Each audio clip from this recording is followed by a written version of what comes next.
land of the free, and you'll know us by the trail of dead. It's just one more world war to complete the set. When you live by the pike, you die by the pith. You die wide-eyed, still pleading the fifth, or crying divine epithets and pathetic attempts at defense. All empathetic for those on your side of the fence. Well, I'll gladly put you and your legacy into an alternate tense of faltering senses and altered events. Like hun, it ain't a hearse, it's a reaper's stretch. Ah, how sweet, she said. Bunch of hordes in the street like it's Evil Dead. Where the thin blue line meets razor's edge. And where the corporate ladder ascends to a steel-toed boot that awaits on the ledge. You'll be licking it fresh at your boss's request till it stomps each finger and watches you fall to your death and drown in an ocean of debt. Gone with the fodder who gathered to honor the patient left, who purity tested themselves into sections step by step till the next election, when it's just one them and the sound of their well-read theorized breath. That's harm reduction for the lowly cost of you holding your nose and just openly buying the theft. Maybe that's all in the flick of the pen. Maybe we're all one unmarked van from a trip to the pen, being guarded by pigs who exist on a diet of dying breaths of much worthier men. Honey, heaven's expecting you. Just don't get too hung up on who they let in. Just look up at the shine of the pearly gates. You don't need to worry if there's lead in the paint. You don't need to worry if there's lead in the water, lead in the milk, lead in the honey, lead in the caustic embrace of the Heavenly Father. Lead is the flavor of passive perpetual slaughter. Lead is the taste of us led to the ledge by the lure of the legend of expert consensus, and then beckon to stretch it just one step farther. And I hope all the folks who were boastfully gloating and toasting themselves as the heroes of COVID for boosting their boosters and doing their part are now equally thrilled to be starstruck martyrs. All laid in a government grave with anonymous markers, like you're back from the carvers and off to the splicer. You're the very first wave to be slain in the war against Pfizer, that 100 years war against Pfizer. They are thinning the crowd that is striking right now to bleed adequate pay from those inhuman misers, who all sit in their office and designate coffins to people regarded as nothing but profit for Kaiser. Still, the Dems want you nicer. Dems want you softer. Dems want you kinder. Yeah, they all want you graciously starving in silence. You will speak when you're spoken to. Rest of the time, you and all of us peasants are merely depressing statistics neglected in Congress's binders. All bled, bone dry, then fed to the grinder. Our headstones line each step as reminders. That's a lesson in object permanence learned in the furnace by workers consigned to the fire. Workers bled, bone dry, then fed by the fed to the grinder.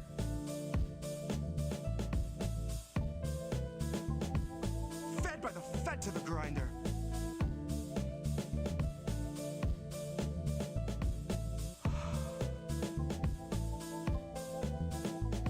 Now the fed went straight to your head. Mind what you hide and your size unsaid, and your eyes turn blind to the signs unread. Flag bright red, so you let it in bed. You let it inside and you'll see that it's fed. Never you mind that it grinds your wealth into bread for itself, then it bleeds you dry, then it dines on the dead.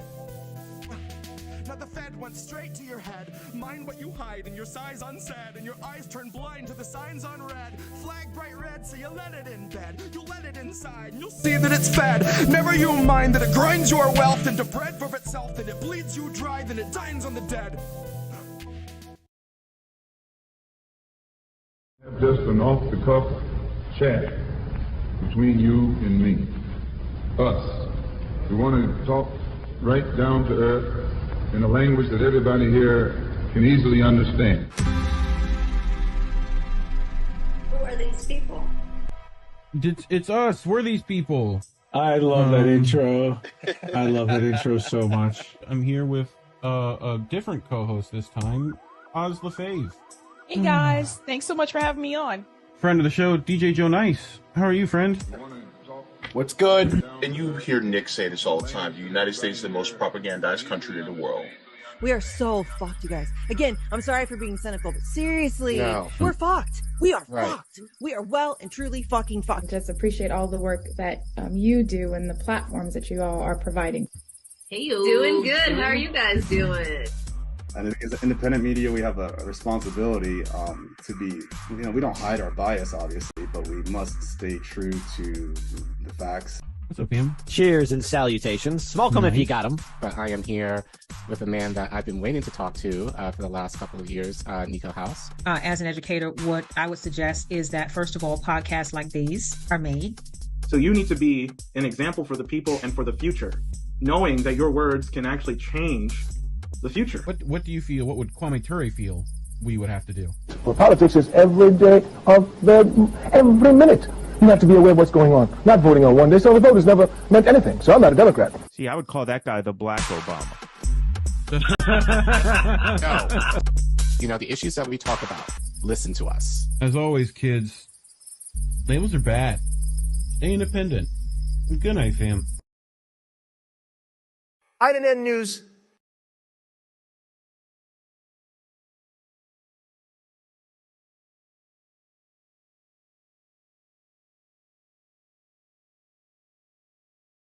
This on. Now they can hear us. Look at that. Colin, why does everything break right before a show? Can you explain? Can you explain why things do this? Because technology. That's what happens.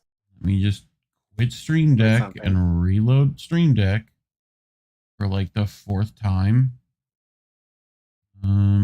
Wait. Who's Sean saying someone's muted? All right. Yeah, we should be good now. Hopefully. Okay. Yeah, a little 7-second delay on stuff. Okay. Well, how are you? Thanksgiving Eve, I guess. Thanksgiving Eve or happy Colonialist Day or whatever you want to call it. Yeah. I'm all right. I have my turkey brined and in the fridge right now. My stock is currently hopefully simmering right now, so I might have to go in and check on it at least a couple of times while on stream. But yeah, just doing the food prep and the things. I think I hear tomorrow. Stream in your mic. Just a little bit. What's that? I think I hear the stream in your mic. Oh, hold on. Or it might be in mine. Yeah, I think it's in mine. I think it is in yours. I fixed it. Stream Deck's back. Yep, we have all the buttons. Cool. So speaking of Thanksgiving, let's just go and do that bit. So, every year, we're zoomed. United American Indians of New England, do this event, that they call the National Day of Mourning, right? And this is the 54th annual National Day of Mourning. So this is at Coal Hill above Plymouth Rock, right? At what time? 12 noon when it starts, I think. 12 noon. Yeah. 12 noon. And there is a live stream, which you can go watch. It's in 35 hours, I guess. This might be, if I refresh, it probably would work. But yeah, links are in the description below for watching something actually important tomorrow other than football. So, you know, I feel like that's important, but they say since 1970, Indigenous people and their allies have gathered at noon on Coles Hill in Plymouth to commemorate a National Day of Mourning on the U.S. Thanksgiving holiday. Many Native people do not celebrate the arrival of the Pilgrims and other European settlers.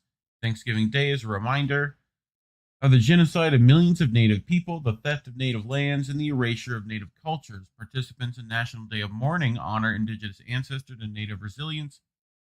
It is a day of remembrance and spiritual connection, as well as a protest against the racism and oppression that Indigenous people continue to experience worldwide. And you found something that goes along with this, right? Well, I think believe we both did, but we didn't know. We didn't know about it until just before we went live that we were thinking of the same thing. So, yep. There's a bus from Brooklyn, leaves at 6. So yeah. But link to this article is in the description as well. So go check that out. But we both found this, right? Which is some of our favorite Irish TikTokers. And they're going to explain to you how this works. I can't hear it, by the way. Here all my life, and I don't like taking it from you, buddy. Wow, this is an amazing place I've just discovered. Discovered? Well, I've lived here all my life, and I don't like taking it from you, buddy. But it's destiny, unfortunately. Manifest destiny, have you heard of it? Not a reader, no. Get out, okay? But if you resist, it's actually my God-given right and duty to murder you and your entire family. What the I know. God's mental, isn't he? What to do? You could change everything about yourself and be more like me? I wouldn't mind you around the place so much then. I don't want to be like you. And by the way, are you sick? Should you even be? No, I'm fine. It's just a small pox. Suppose we could share, like I get the kitchen, bedrooms, living room, attic okay for you? Oh, what am I like? Sure, who knows what treasure might be in the attic? Garden, do you? Oh, I've a head like a sieve. Sure, I can build on here. Is there anywhere for me to go that would be acceptable to you? Would you manage all right in there? What a day, huh? How about a celebratory dinner? Supposedly to mark some fairy tale about you and I coming together harmoniously, but essentially about me giving thanks to God for providing me with the justification to ruin you. Should I make a reservation?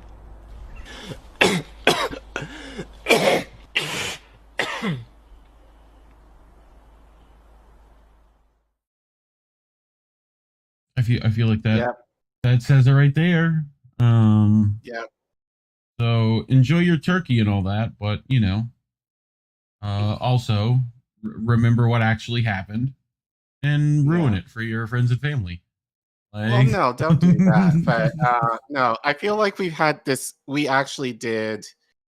Yeah. I think we talked about this in depth last year. And actually, if you want to learn more about the National Day of Mourning, we actually read through the whole thing. If you check one of our clips from this time last year, you'll find it. Yep. But I'm fairly certain last year when we did our live stream, Thanksgiving live stream, we kind of talked about how to deal with family members in lieu of, you know, politics and all that kind of stuff. I'm fairly certain. But, you know, I think in light of, it's hard to think about Thanksgiving this year in terms of knowing that history with the Native Americans in terms of what is happening in Palestine right now.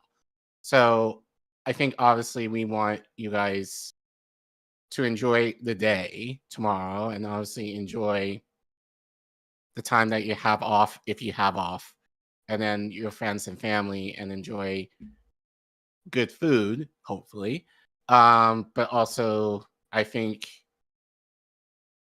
be reflective of why we have the holiday to begin with, and think about in terms of, you know, what's happening in the Middle East right now, and then obviously think about what's happening in our country in terms of, you know, people may not have a home to go to for Thanksgiving, or you know, just it's been a hard several years, but I argue that especially this year has been extremely hard for a lot of people. So, you know, money is tight for most folks. You know, food has gone up. So I think just being reflective of that and see, you know, as we head into the holiday season formally, being able to think about how you can best serve the people in your community so that their lives are a little better in terms of what will be happening over the next few weeks and probably into next year, depending on how international geopolitics go. Yeah. And speaking of international geopolitics, I think tomorrow Misty has Gabriel Shipton on 5 o'clock Eastern, I do believe, for a little Thanksgiving treat for everyone. But you brought some noms for people to figure out. Yeah, so we have to talk about some food. So this segment actually came about through a conversation that I had actually with Nuno Marquez. Kind of asked this question, and I know a lot of people have seen watermelon in the imagery over the last few weeks in relation to Palestine, but there's some historical significance with this, but also the reason why I'm talking about this because watermelon is tied to the Black community as well. Yep. So just wanted to give some context in terms of how it relates to both Arab and Black cultures and the significance of that in terms of what we've discussed regarding Israel-Palestine within the last few weeks. Love the watermelon emojis in the chat. Yeah. Thank you. Yeah. So that will be our first segment, and then later on tonight, we gotta talk about AIPAC. And I think in the space we know who AIPAC is. Yes. But there are a lot of people, I would argue most people don't know how who they far are. that reach goes. Yeah. Well, not just in terms of thinking in terms, obviously with the Israel-Palestine conflict, but just across the board in our politics, both domestically and internationally. So they have a very heavy hand in terms of how they corrupt our politicians. So we're going to talk quite in depth about them and the organization and why you should care about them. Right. And then what do you have? You sent me a article about how political labels are a farce, a little op-ed over common dreams. I figure it's fitting since I close the show out with something very similar every week. So we'll get into that. And also, not, the honeymoon period of BRICS might be a little iffy. There might be some cheating going on. For a while. We've said this for a while. Yes. So that's Lloyd Austin for people who don't know. And why would he be in India? We wonder quizzically. Well, we'll get to it. But yeah, that's what I brought. So okay. So just some of the household things per usual. We are demonetized. So hopefully we'll be remonetized in the middle of January, hopefully. Yeah. Hopefully. So would be nice. In the meantime, if you want to support us, and obviously as I said earlier, and as I say every week, please take care of yourselves, your families, your neighbors, your communities. Any extra giving you do, if you would be so kind to give to us, one, we appreciate it, but we don't need your money. Your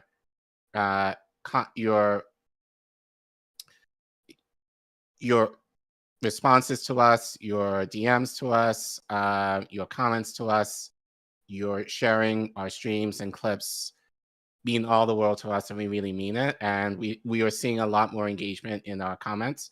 So thank you for that. So definitely keep that up. That helps the algorithm, even though the algorithm hates I'm gonna try to remind you for each clip, hopefully. Right. So that being said, if you want to give us financially, Cash App will be the best way and the easiest way, and we get the money almost immediately. So there's a link there. If you want to consider, a Rumble and Rockfin folks, those of you watching there, shout out to you guys. Feel free to give, in the chats there. The best way you can give to us is either through Patreon or Substack for those of you who are members of us through those platforms. They won't take out as much as YouTube, but if you're thinking of giving every month, that would also be another easy way for you to do that rather than relying on YouTube. So, but thank you guys so much, and we love you always. Thank you guys, and thanks for all our these sponsors. People. Look at all these people. They're monthly. given to us in the Mhm. past or continuing to do. And so, yeah, we thank you guys and we love you. Yeah. Should we get started? Yes. Okay. So, and just future Fanto. If you want to clip the first part as a separate segment regarding Thanksgiving, and then you can make this our second segment. Our normal clip will start Our after normal this. start. Yeah. So I'll try thank you to for put that in the advance. timestamps in before you get to it. So hopefully. Okay. All right. So yeah, let's start with this segment. Guys, eat your watermelons. There's nothing wrong with them compared to what you might think. Definitely in the Black community, there's the stereotype of Black people and watermelon. But we're going to get into the roots of that. And as you can tell, as you probably can guess, it's The not roots necessarily for the best reasons. of the watermelon. But yes. Is that Bard LeVar Burton? The roots of the watermelon? I mean, I'm just just guessing. But within the last few weeks, we've seen a lot more watermelon imagery. Especially regarding with Palestine.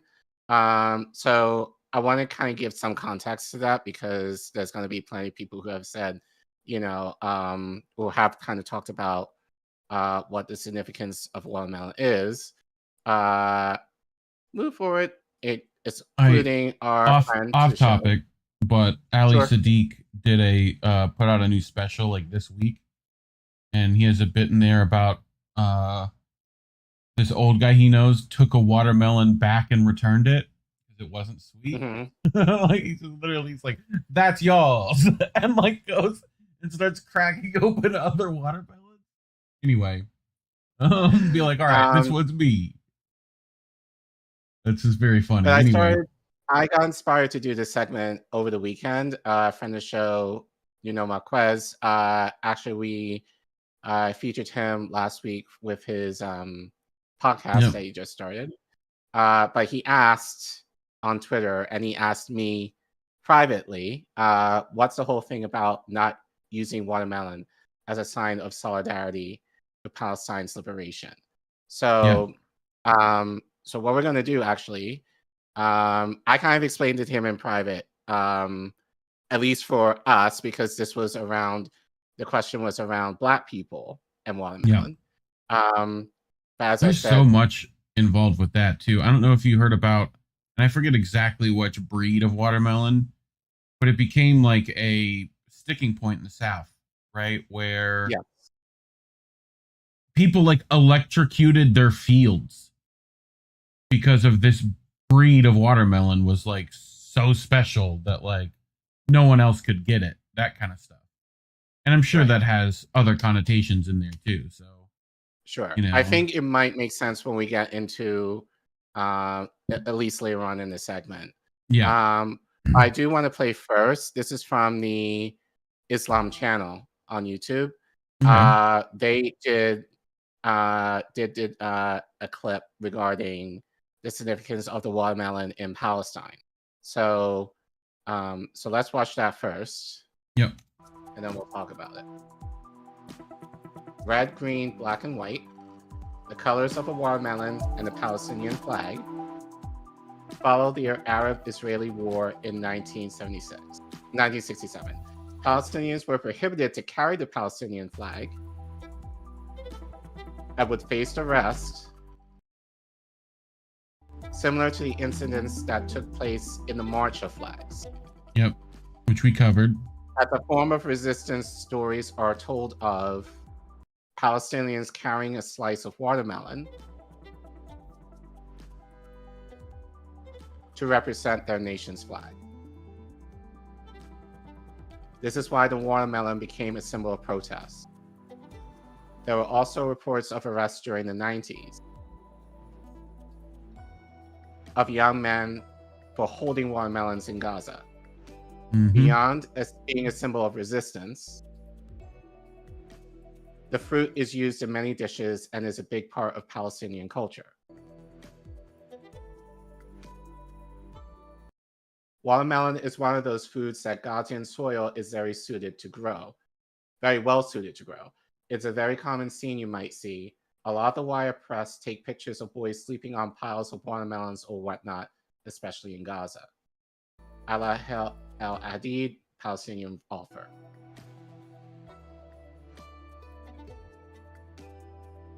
Next. The farms that used to produce over 100,000 tons a year in the 80s now only produces 13,000 tons due to Israeli restrictions. Gotcha. Okay. So that's why we're seeing. That's why you probably have seen watermelon imagery, a lot of these protests throughout the world regarding Palestinian liberation. So makes sense. So yeah. All right. So we now given that context, more commonly here, prior to Palestinian use of the watermelon, we've known the stereotype of Black people of watermelons here. And most people don't know the significance of that here. If anything, for what I've seen, especially like in comments that I've seen regarding watermelon with Black people, is usually negative. And people may not necessarily, allegedly. People, even especially Black people, may not know the significance of why it's negative. Yeah, well, it was easy to grow after emancipation. Like, it's like you could get the fruit, get the seeds, easily plant them, get more seeds, grow them. Right. So, so you kind of hit the nail on the head.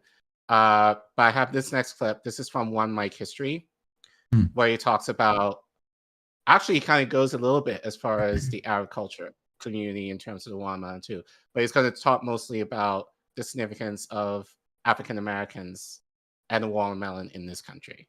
Gotcha. So go ahead. Have you ever wondered, what does watermelon have to do with race? And what is so offensive about watermelon? Don't white people like watermelon too? Well, the stereotype of African Americans being excessively fond of watermelons came during a specific period in history and was used to fulfill a specific political purpose. After slaves won their emancipation, they made watermelon a symbol of their newfound freedom by growing, eating, and selling it. Southern whites responded by using the fruit to depict African Americans as unclean, lazy, and childishness. This trope was so widely accepted within popular culture that the origins of it are almost forgotten. The trope of the racist watermelon didn't emerge until after emancipation. In the early 1900s, the European imagination associated the typical watermelon eater with Italians or Arabs. A British officer stationed in Egypt in 1808 described. So basically, if you were more melanated, even in Europe and North Africa and West Asia, like it seems like the watermelon. Well, it makes sense given. In Southern Europe, some tropical culture, like where watermelons grow, where watermelons grow, it's, as you said, it's easy to grow. Yeah. Well, comparatively, like wheat, and you can produce a lot of them. Well, you also need less manpower, right? Like you think about cotton, tobacco, all those things that would normally be grown in those same areas.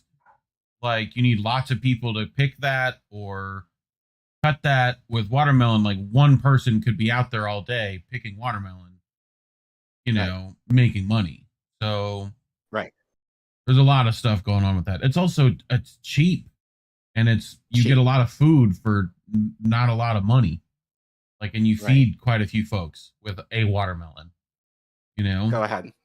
You can keep playing. Described the watermelon as a poor Arab feast, and noting that the locals ate them ravenously as if the passers-by was going to snatch them away. Watermelon rinds were apparently a common sight on the streets of the port city of Rosetta. In Egypt, watermelon was also associated with uncleanliness, laziness, and childishness. These associations eventually made their way to America, but watermelon hadn't yet been connected to African Americans. In fact, at that time, Americans were just as likely to associate watermelons with white Kentucky hillbillies or New Hampshire yokels as they would a black South Carolina enslaved person. During chattel slavery, some plantation owners would allow their slaves to cultivate and even sell their own watermelons. Sometimes they would even give them a day off during the summer to enjoy their first watermelon harvest. And guess what else they would let them grow, Care Bear? You were to take a guess. Well, that was what the plantation was growing. What were the slaves allowed to grow? There you go. Chicken. Which goes with the watermelon. Little fried chicken, watermelon, waffle is going to be tasty. Just don't worry about it. Right. Southern plantation owners viewed this slave's delight in watermelon as an indication of their own supposed compassion. Slaves were also careful to relish watermelon in a manner that followed the code of conduct established by whites. As a result, whites could expect slaves to act in a manner of a caricature of a watermelon-craving, juice-dripping pickaninny. Refusing to comply with this stereotype could jeopardize the precarious relationship between master and enslaved. The abolishment of enslavement drastically altered the relationship between black people and whites. Formerly enslaved individuals avoided sharecropping on white-owned plantations by growing, consuming, and selling their own watermelons.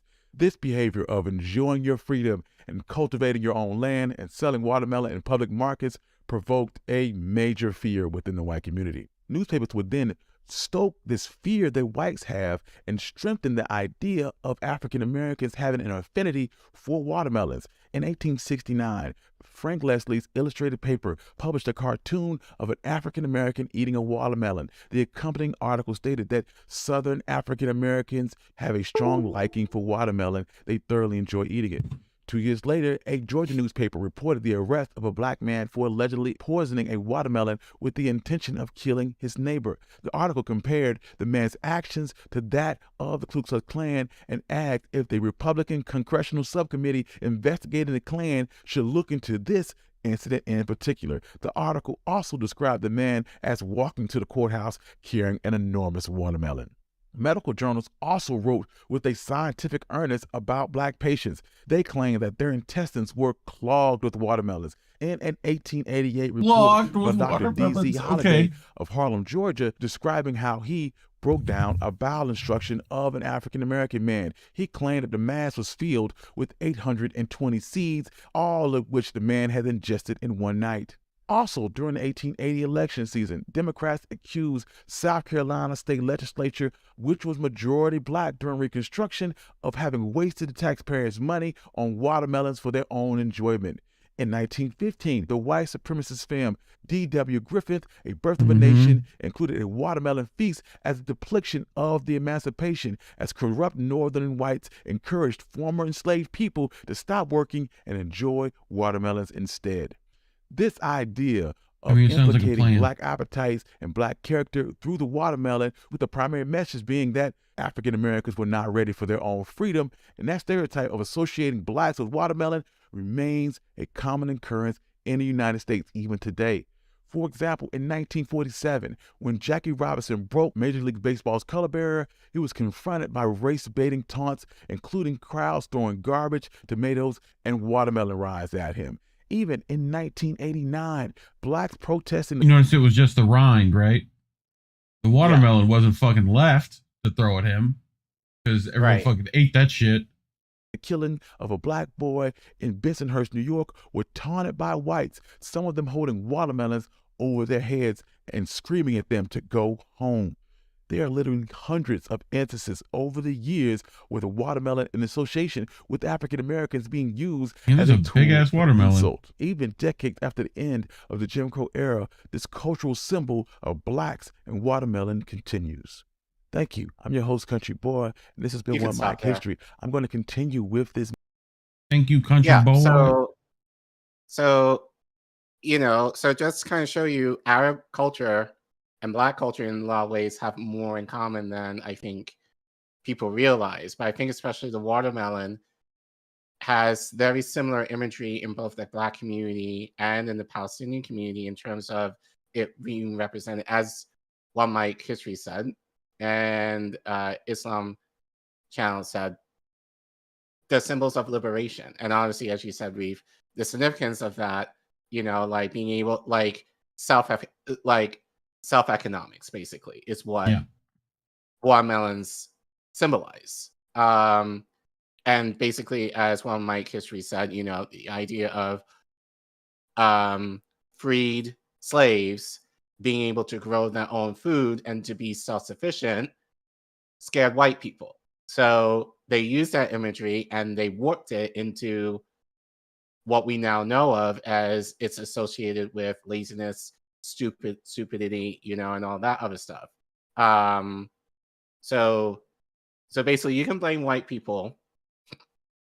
You can blame white people for turning watermelon into something that, Black people, it's kind of synonymous with stupid Black people here. And it's funny just reading the comments for One Mike History. Like, I assume that the people who are commenting were Black.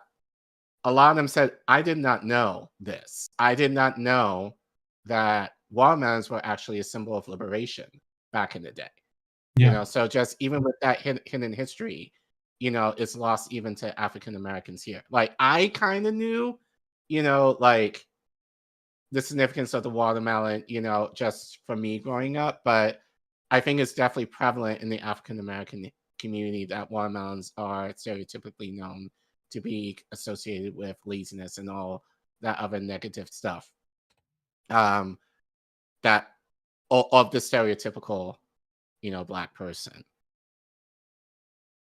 I wonder if I could play. I mean, it's on YouTube.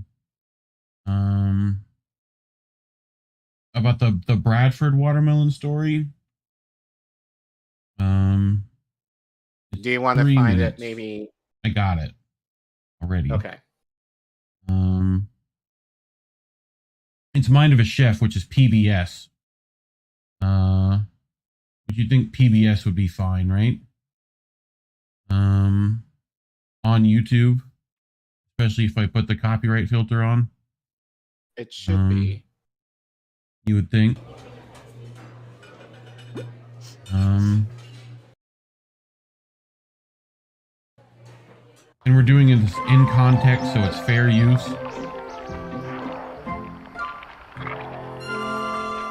This is the saga of the return of a legendary melon, the Bradford watermelon.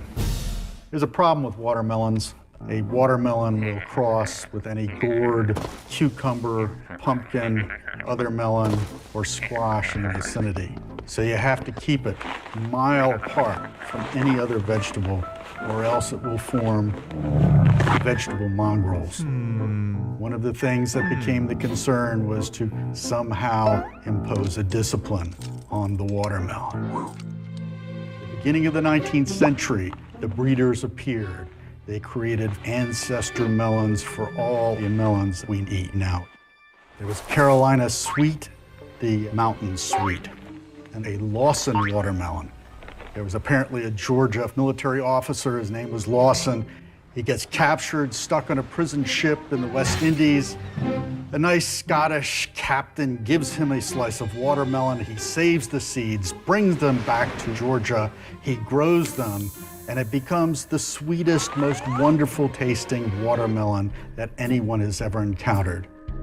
He kept it absolutely isolated from any other melon, and he only allowed seeds in the hands of two other people. One of them was Nathaniel Bradford. The other one we don't know the name of, but he created the rattlesnake watermelon. But the Bradford melon was the one that everyone wanted. If you had a Bradford watermelon, you took measures to defend it. You had people with guns standing out by watermelon patches, and you had young men forming watermelon clubs whose sole intent was to pillage those watermelons. So the defenders poisoned certain unmarked melons in their field. What did we just talk about?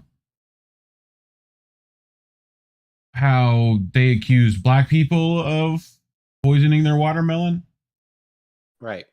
and post a notice, pick at your own risk. Now, unfortunately, sometimes the poisoners forgot which melons were marked. And it was not at all unusual to read newspaper stories of entire families being poisoned by a watermelon that they had themselves poisoned. Finally, when America became electrified in the 1880s, the wired melon became popular.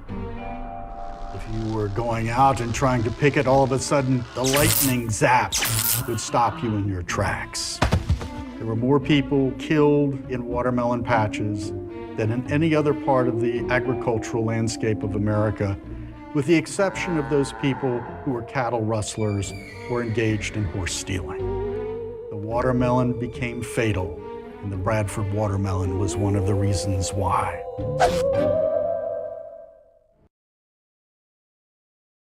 Just to add a little more context. Right. Well, it's funny now, like we genetically engineered watermelons now to be seedless. Yes. Well, and You the seeds know, which- apparently are a big thing about, like, you should be eating them. Apparently. Like, they're supposed to be giving you a ton of, like, stuff you need with all the sugar that you're getting. So, like, you know, roast those watermelon seeds up. You know? So just in terms of watermelon, obviously, we kind of figured out now they're a symbol of liberation. Actually, and then so we have Corinne Taylor Esquire. So this is pulled on Facebook, I believe, where he made a comment regarding watermelon, where he says, "I grew up ashamed to eat watermelon, one of the healthiest fruits, because of stereotypes. Later in life, I learned that Black enslaved people would sometimes negotiate informal contracts with their owners to cultivate and sell their own crops on designated plots of land on the plantations they worked on. As watermelons were easy to grow, they became a popular choice. Post-emancipation, after the Civil War ended, newly free African Americans continued to grow watermelons and sold them to generate income for themselves. Throughout the Jim Crow era, smear campaigns involving African Americans eating watermelon began to spread, partially as a form of bigotry, but also as an attempt to squash African American business. Ads and nefarious use images of African Americans stealing, fighting over, or sitting in streets eating watermelon in an effort to shame Black watermelon merchants, according to the National Museum of African American History and Culture. So when we think of the desire for economic empowerment in the Black community and the plight of Black farmers, who now only account for 2% of the agricultural land, we must be honest about the ways their businesses were intentionally attacked." Mm-hmm. So I think tale as old as time. Right. You know, Black people in this country try to get a little prosperity for themselves, and then white people do whatever they can to destroy or subvert their efforts to keep Well, them. it's like we just heard like one story about how Black people were vilified for their use and protection of their crop, while meanwhile white folk were literally attaching fucking battery cables to it, you know, like, right. And no one's a problem with that. I mean, literally, they were not only doing that, but the direct thing they said the Black folk were doing. So it's kind of like, I mean, we see parallels of that kind of crap today, you know, cough tunnels, Right. cough. But yeah. I want to play this clip. We played a couple of weeks ago of 2022, right? You actually found, I think you found this for me. And I want to play it again because at the time, we had a discussion about this before we went live 2 weeks ago. And so there's more that I thought about this, I think, in terms of thinking about the watermelon that I do want to share. Okay. But for those of you who are new, this is actually from a movie. I forgot the name of the movie it's from, but yeah, let's play this clip again with Kwame talking about liberation and peace. There's a difference between peace and liberation, is there not? You can have injustice and have peace. Isn't that correct? You can have peace and be enslaved. Yes. So peace isn't the answer. No. Liberation is the answer. Yes, of course. Okay, then that's what you should talk about, never peace. That's the white man's word, peace. Liberation is our word. But you will want peace in the end. Yes, but you can't have peace until everybody's equal. But you seem free at the moment. I seem peaceful at the moment. You seem free. I seem peaceful. So we kind of talked about the difference between liberation and peace a couple of weeks ago. And I think thinking more about the watermelon, I think I actually now have a better understanding of it than I did at the time. What Kwame was talking about here in terms of liberation is tied to economic, which kind of goes along with what Malcolm X was saying, back in the day. If you have a liberation, that means you're truly free. Again, what we hear from Black people, and again, with kind of Palestinians as far as watermelon, it was a way to provide for themselves. So the idea of, what we're saying with Israelis, kind of overtaking watermelon crops, and what we've seen with white people in this country overtaking watermelon crops from Black people, is to kind of stifle the self-sufficiency that Black people and Palestinians would want for themselves. So again, this kind of relates to the river and the sea phrase that we've been hearing. What Palestinians truly want is self-efficiency in terms of not having to rely, in their case, Israelis for their livelihood, same way as Black people, African-American, Black people in the West are looking for self-sufficiency ultimately apart from the white counterparts, which white people and Israelis, more often than not have that advantage. Right. So this is kind of, so did not quite understand. Well, the idea is with liberation, once you have liberation, you have true peace in terms of you're set. Right. Versus you have peace. The opportunity for real peace. Right. Versus peace, that could be that's very subjective. Like, you can argue that a white person right now who is preparing Thanksgiving dinner for their families, they have a great job, they have insurance or whatever, they have a nice car or whatever, they have the means to take care of themselves financially and otherwise, they might have peace. Yeah. But for maybe other white people or maybe people of color, may not necessarily have that same type of peace. And you ain't Black. So kind of thinking about it in what Kwame was saying here in terms of the idea of liberation versus peace, that's what he meant by peace is a white word, because right, it's almost kind of a crumb in a way, in terms of how we might say it in the space. But really what we should be pushing for, the ultimate prize, is liberation. Not just for Black people, and not just for Arab people, Palestinian people, but for all people. So kind of going away from all of that, there's, speaking of self-sufficiency, so kind of going off from watermelon a little bit, but it kind of relates, thinking on the macro level in terms of geopolitics.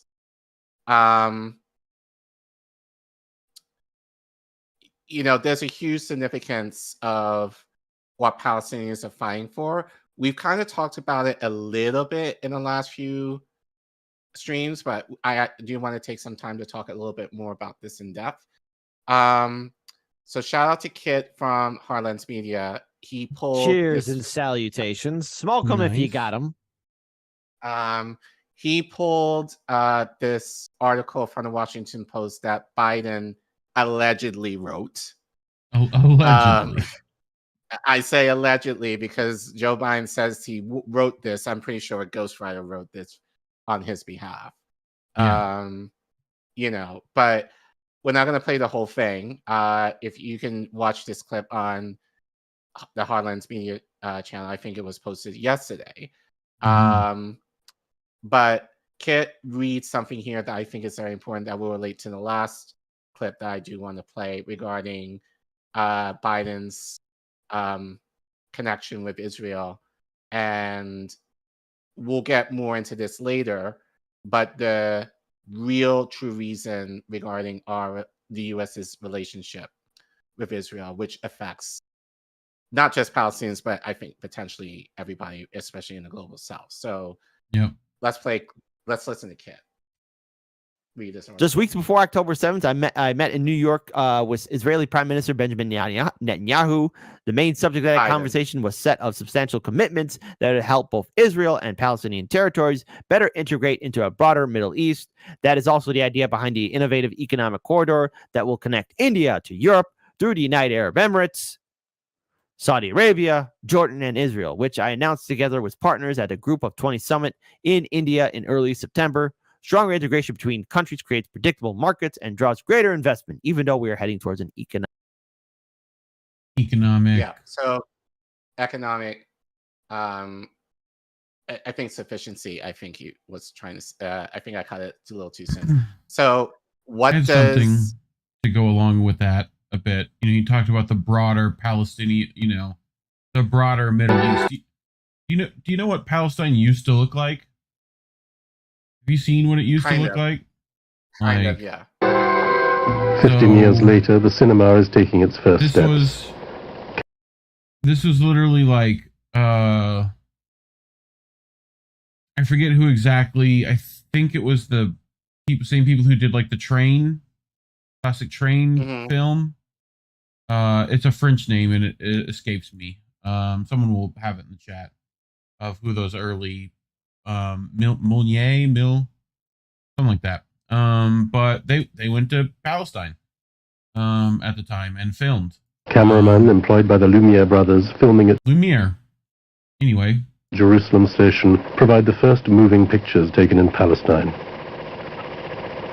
From now on, the camera is a recording eye, and what it records is this: a society much like that of Cairo, Damascus, or Beirut, in an Arab city much like any other.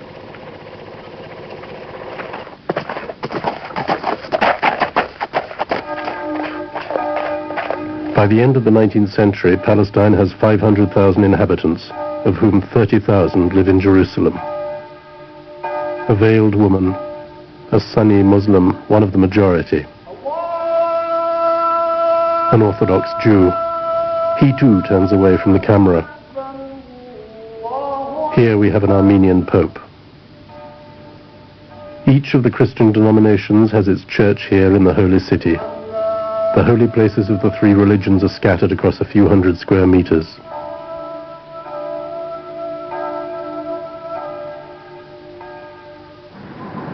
The Great Mosque is close to Christ's tomb. Further along at the foot of the Wailing Wall, a Jew is reciting a prayer. He is wearing a Turkish tabush, and though he prays in Hebrew, his everyday language is Arabic. Jews form half the population of Jerusalem, but in the country as a whole they make up less than 5% of the total. Christians account for 10% and Muslims 85%.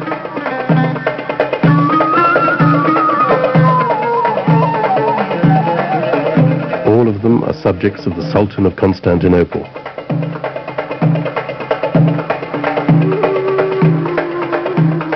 There are no frontiers in the Ottoman Empire. There are administrative divisions in which, in this immense territory, Palestine occupies a mere 27,000 square kilometers, made up of 3 small districts in the south of the province of Damascus. The same empire in the 17th century, In the meantime, it has lost the Balkans. France and Italy have seized North Africa. England has moved into Egypt. You're mute. We've been looking at a bunch of stuff recently. What does that map look like? That one right there. What do you mean, what does it look like? Well, like this, I think, is the Euphrates. Where? Here. Might even go further than that. Euphrates might be over here. Well, yeah, like where it kind of covers in the Arabian Peninsula. Yeah, the Euphrates. But this is definitely close to the green. That's where it is. Yes. Well, this is where the Nile would be. Yes. Pretty sure. So, like, Euphrates is up here. So we've been talking about that recently. But this was, what was it? 1896? This is what, like... France and Italy have seized North Africa. England has moved into Egypt, Aden, and even Kuwait. So, and we know British owned most of this after that anyway, right? Right. So, yes. Yep. Just So actually, that kind of goes along with my last clip. So this is from Richie Medhurst. Shout out to him. He actually kind of talks about this in terms of the significance of the region and essentially why Palestinians are treated in the way that they are. Gotcha. So it's 8 minutes, but I think it's worth listening to the whole 8 minutes. So okay. You can go ahead. Wake up, asshole!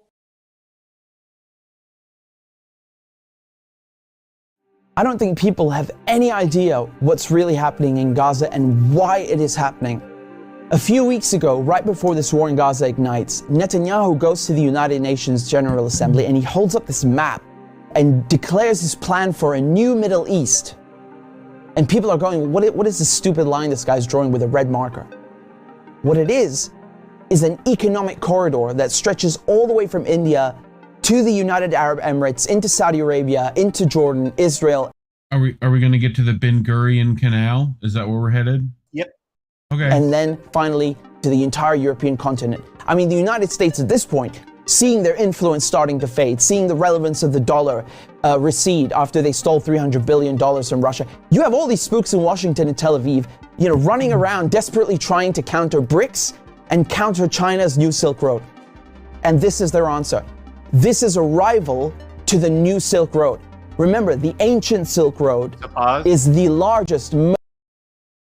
So what Richie's talking about is the Silk Road. So those of you who had world history in high school, yes, you know the significance of the Silk Road back in the day. Or like watch the History Channel show before it was all aliens. Right. So now, like, this is what China is looking to remix, essentially, in terms of trade in relation to BRICS. Yeah, it makes sense. Right. Especially when you think about who's been making the biggest, like, train technology. That's been, like, these guys over this way. And, like, transporting goods across land is kind of like, we're good at that. So this is a big deal to relink this, especially when you think about this little strip right here. Yep. This right here. Most important trade route in human history. This thing is enormous. It stretches all the way from China to Syria to the Mediterranean Sea. The Chinese know how important this thing is and they want to revive it. It is the future of how important this history. This thing is. So here's the Nile. Right here. Yeah. That's the Nile. This is the Euphrates, should be. Yeah. Or like right in here. Yeah. Probably. This is like mountain range. So like right here, Euphrates, Nile. So is enormous. It stretches all the way from China to Syria to the Mediterranean Sea. The Chinese know how important this thing is and they want to revive it. It is the future of world economics, trade, and politics. Within the span of a few weeks, Iran and Iraq have signed a railway deal So now you have a rail link for the new Silk Road. Oh, I don't think people have any idea. What did I say about rail technology? What did I say about that? Like, you know. And politics. Within the span of a few weeks, Iran and Iraq have signed a railway deal. So now you have a rail link for the new Silk Road. And President Assad of Syria, who the West have been trying to isolate for over a decade, is now visiting China, the world's largest economy, and signing a strategic partnership. This is pivotal. So now the new Silk Road has rail access all the way to the Mediterranean Sea through Syria's port in Latakia. So not just land, but maritime trade. This is crucial. And as enormous and important as all of What a great map. Look at all these, like, so this is railway, right? Yep. Okay, so this one up from Turkey. I mean, this is everything. Yeah. This is a land railway between Africa, Europe, and Asia. Right. Like, you got to realize these little red lines keep going. Like, you know what I mean? The only thing I don't see here is Indian continent, but I mean, not that hard to get there from over here. No. all of this is. This is just one aspect. We'll pause for a second. Well, I argue that India has sufficient railroads there. It's Already, just yeah. In these areas here, they're not, because it's all desert, pretty much. Yeah. So it's like, which is, I mean, I don't know if you know, but railways love long runways of like nothing. You know what deserts are? Right. Long runways of nothing. Like, why do you think Russia like builds them in Siberia? You know, like, this is just one aspect. You still have the gas. How can we talk about the Middle East without talking about gas and oil? When the US instigated the Maidan coup in 2014, that wasn't just about NATO expansion and encirclement of Russia. Allegedly. This was about surrounding, controlling, and cutting off Russian gas to Europe.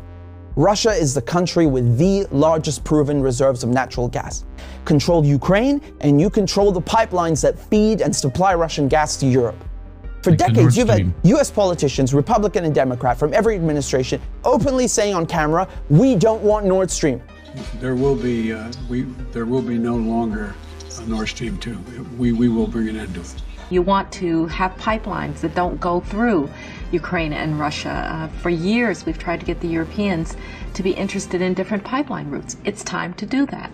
You want to depend more on the North American energy platform, the tremendous bounty of oil and gas that we're finding in North America. Lo and behold, Nord Stream 1 and 2 are blown up.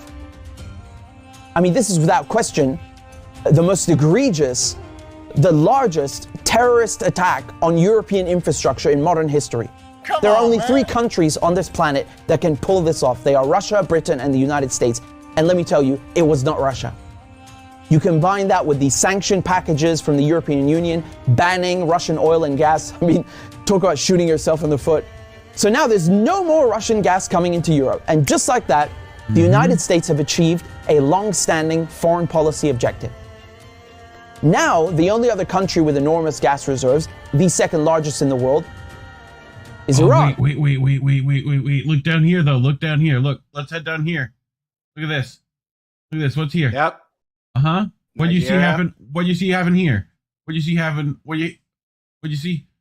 Like, okay, now, pause. What about that other one that's spelled very similarly? The Niger? How about Niger? Yeah. Right? Yeah. Niger, what happened with them recently, Care Bear? Like, what about what's the country that stopped French nuclear export? Which one's this? Where Macron was like really upset that they aren't going to give them uranium anymore? Oh, is that not Niger?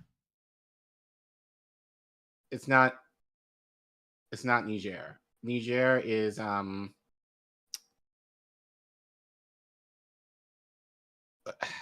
I want to say it's Mali, actually. No, that's not right. I'll have to look that up. Uranium.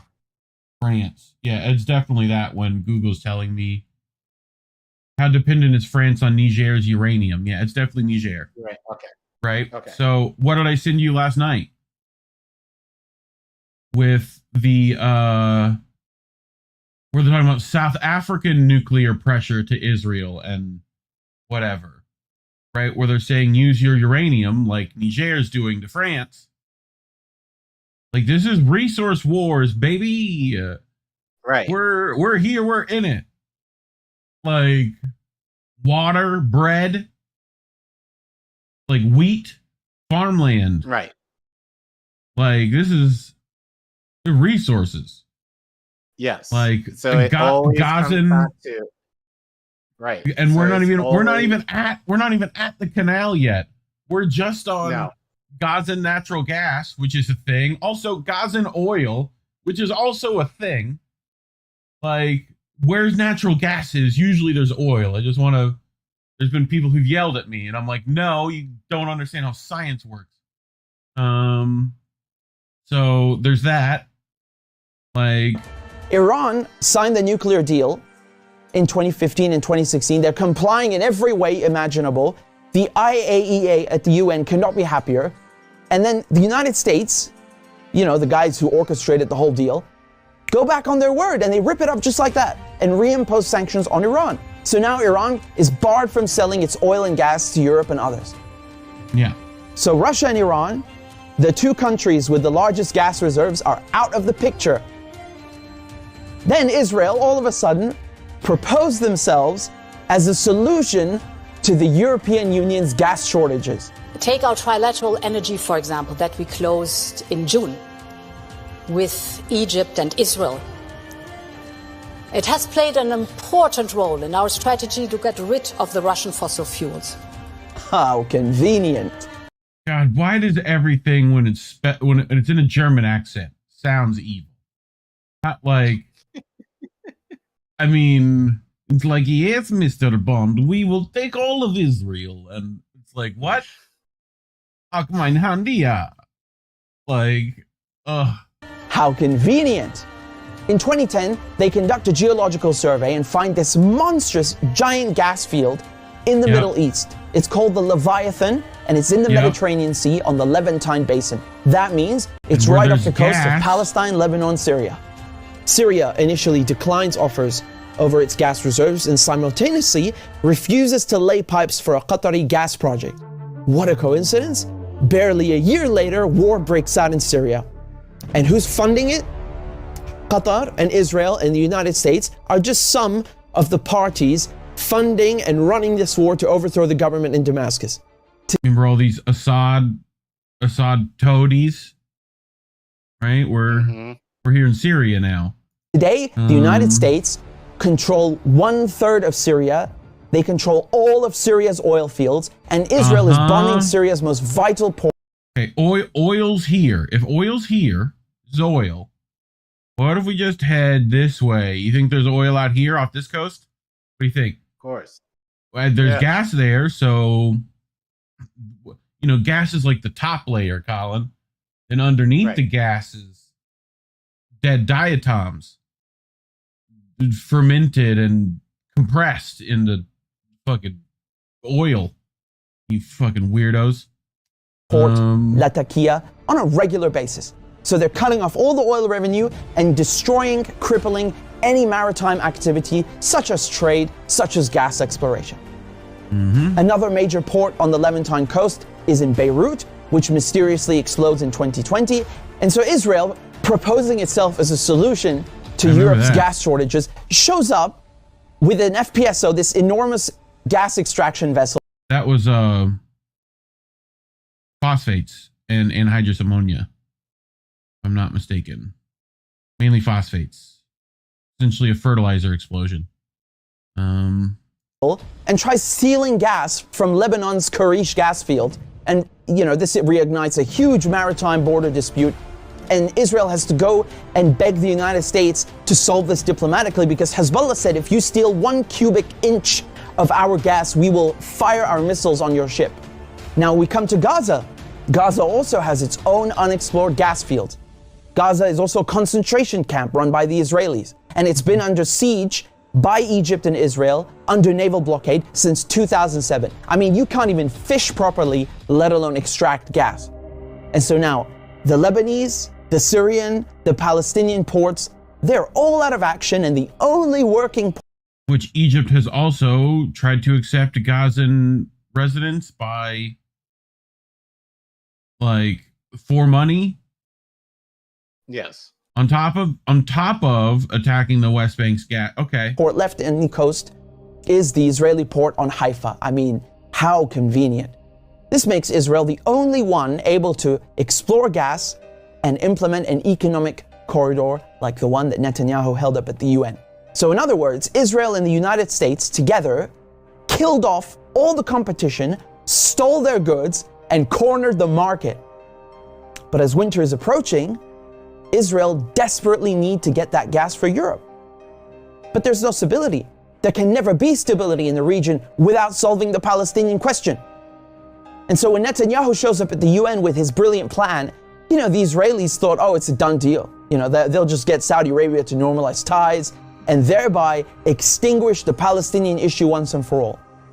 And that is precisely why they are in Gaza slaughtering Palestinians like crazy, like they're in berserker mode. You know, Israel has bombed Gaza before, but this surpasses anything we've ever seen, which is truly saying something. I mean, this is unhinged, you know, calling people human animals and massacring them. Israel is just hoping the Palestinians will run away in fear into the desert. They've literally said this. They want to put them in the desert. They want people in Gaza to go to the Sinai desert and push the people in the West Bank into Jordan. This is genocide and ethnic cleansing without... And they're giving Egypt money to let that happen. Sorry, I'll let question. Ricky cook. But it also has economic and geopolitical implications.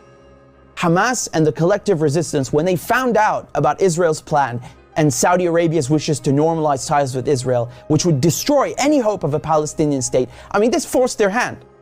It became clear they needed to act and respond immediately, lest Palestine be lost forever. For Palestinians, this is and always has been a matter of life and death, to be or not to be. Either the resistance axis and the global south expel the American and Israeli colonizers from the Middle East, or Israel and the United States will continue occupying the region, choking off the new Silk Road, plundering Syria's oil, and keeping Russian, Iranian, and Arab gas cut off from the world market. This is a decisive moment, and not just for Palestine, because the victors will end up drawing the new map of the world to come. So, as we keep saying, at the end of the day, it all centers around economics. I don't even think he mentioned the Ben Gurion Canal yet. I think he does. He does a part. I know he does, but I'm like, yeah. I'm like, that's just the tip. We're at the tip so far. Like, we still have the shaft to go. So right, but basically, so to summarize everything, because this is a lot, Palestinians are in the way. Yeah. Yes. Essentially. So that's why, you know, they're looking. Israel, with our help, is looking to get rid of them. So this is why people. It's for oil. It's for like straight up Iraqi nonsense. It's like the same shit. Same shit. Worse. Yes. Worse even. So, right. So follow the money. This is, follow the money. It's not hard. Follow the money. And there's a lot of money. And there's like 8 different fields the money is in. But you can follow it. It's very easy. So and so eat your watermelon, guys. Yeah, exactly. Everybody, you know? Yeah. So, you know, so it's the idea of like, this is the resistance that truly Palestinians are fighting against, you know, because this is a liberation that they're seeking that no one is talking about, but we will. It's in regards to, and I'm sure many Palestinians probably don't even know even this information, but the geopolitical significance of what they have. Well, I think many of them know in terms of what Well, they it's like- grow on the ground. I mean, it's But- literally written on their fabrics. Like, let's start there. Like, it's Right. you're on your kufya, something like that. Yeah. Right. Like it's That's like one. olive trees, fish, and like watermelon. Like that's it. Right. You know. But this untapped resource regarding the oil and gas Yes. that now that Ukraine is basically Mhm. cooked up, they're looking for other resources. So this is why they're looking at Israel, Palestine. This is why they're now looking at Africa. Anywhere there's a again. old ocean that died. That's it. Like all the plankton that's in the ocean, like in a little barrel for US dollars. So yeah. Anyway, you ready for our next one? Yes. Labels are bad. How many times have I told you kids this? How many times? At least 85. At least 85. So Collin brought me this article by CJ Polychroniou. I hope that's how you Polychroniou. My apologies with your extremely alphabetical name, but you write, are political labels a farce? I hope you've been watching. The case of the non-radical left. Radical social change does not take place on its own, and surely not without viable solutions to the very problems confronting contemporary capitalist societies. So, what does that sound like, Collin? I mean, just so far, I feel like he's been watching. How many times have I? Don't rely on politicians to do the work for you. Yes, and Parties labels. don't do shit. Labels are bad. Labels are bad. Staying independent is useful. So he writes, CJ, political labels more than any other time in the late modern history, which traditionally begins with the French Revolution of 1789, not only have lost their former relevance, but have become a poor substitute for critical thinking. Yes, thank you. Think, for instance, of Trump and his ilk when they attacked Democrats as communists and radical left-wing socialists, label Black Lives Matter as Marxists, and think the radical left in general with anarchism and looters with people who want to tear down our statues, erase our history, indoctrinate our children, or trample our freedoms. This is called, Collin, straw manning.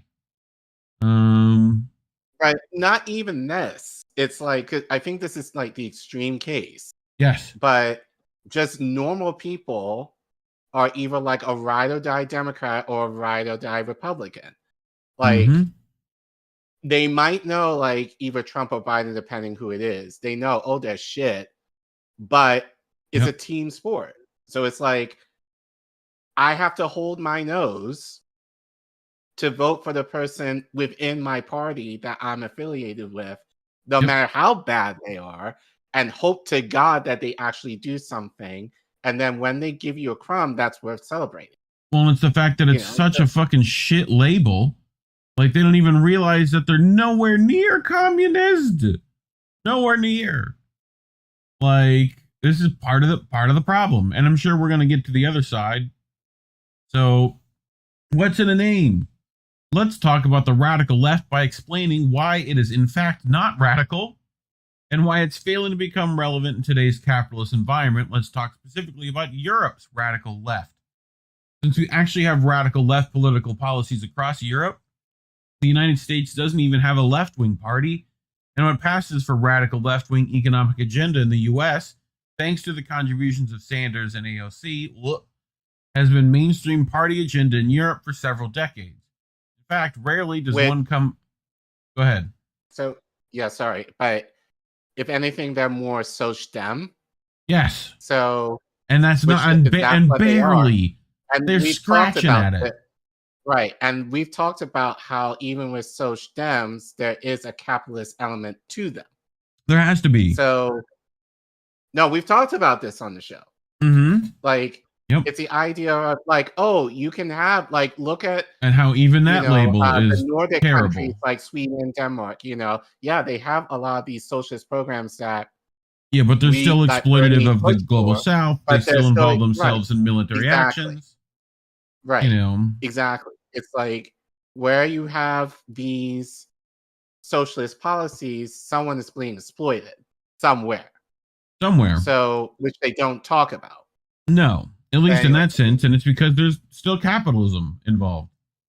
So, you know, targeting a working class vote, Le Pen's far right party promotes an anti-global. Wait, did I forget to? I think you're right. Yeah. Yeah, will you pause me here? Yeah. In fact, rarely does one come across a far-right party in Europe that favors a free market economy. And many of them, such as Marine Le Pen's National Rally Party, favor essentially socialist economic policies. I mean, they say that about all the dictators over there, Putin especially, right? He's a fucking terrible right-wing dictator, right? Yeah, but they still have healthcare. They still have, like, you know what I mean?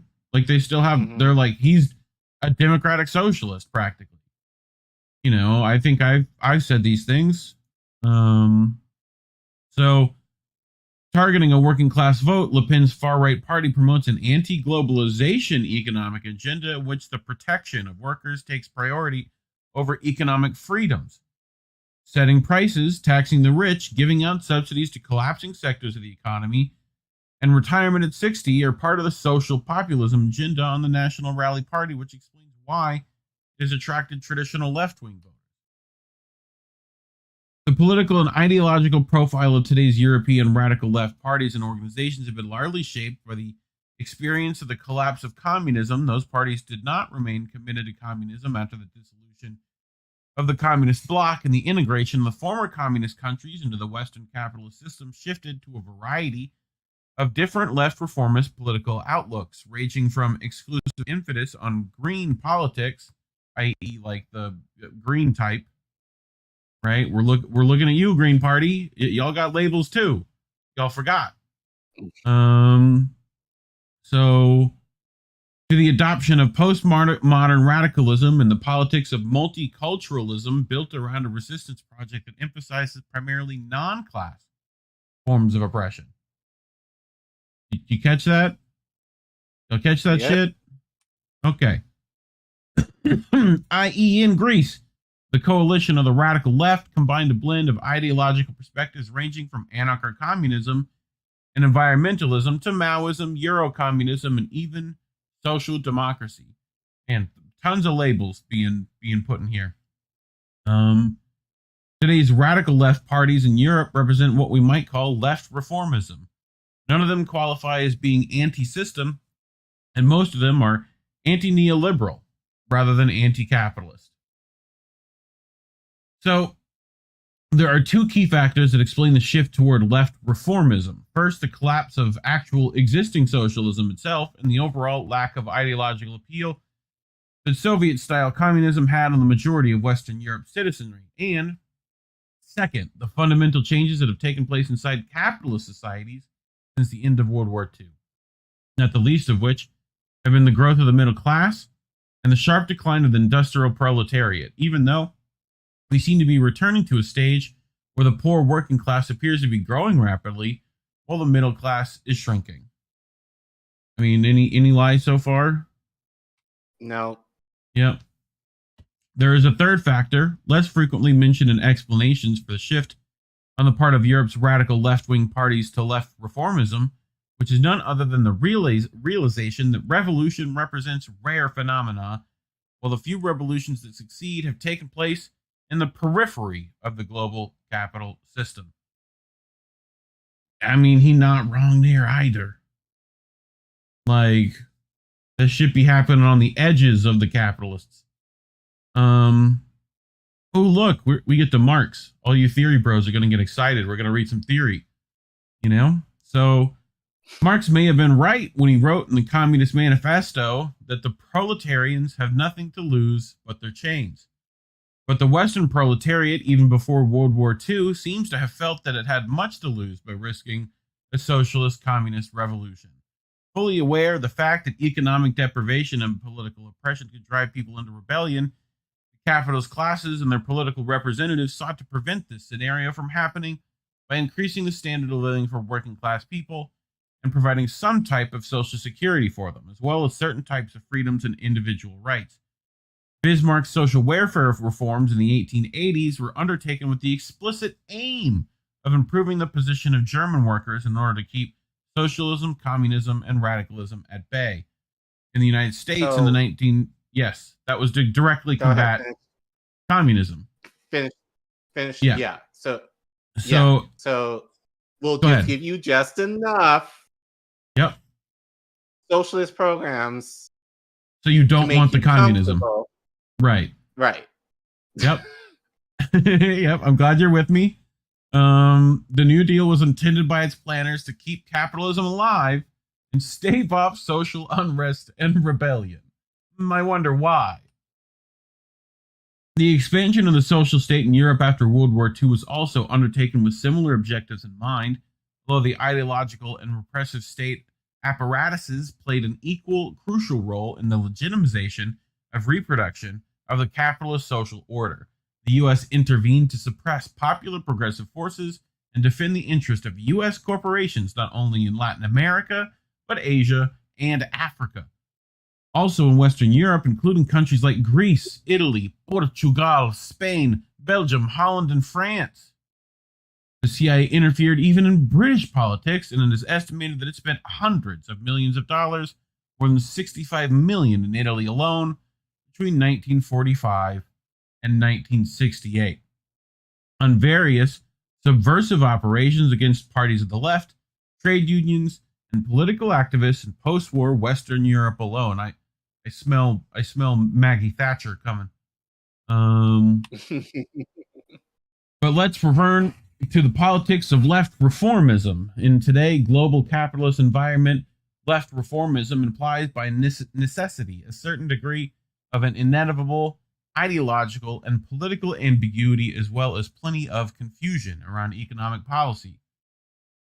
Yes, social classes are not divided into two highly rigid groups, rich and poor, or capitalists and workers, nor do ideological proclivities or political affiliations stem naturally from one's given social class.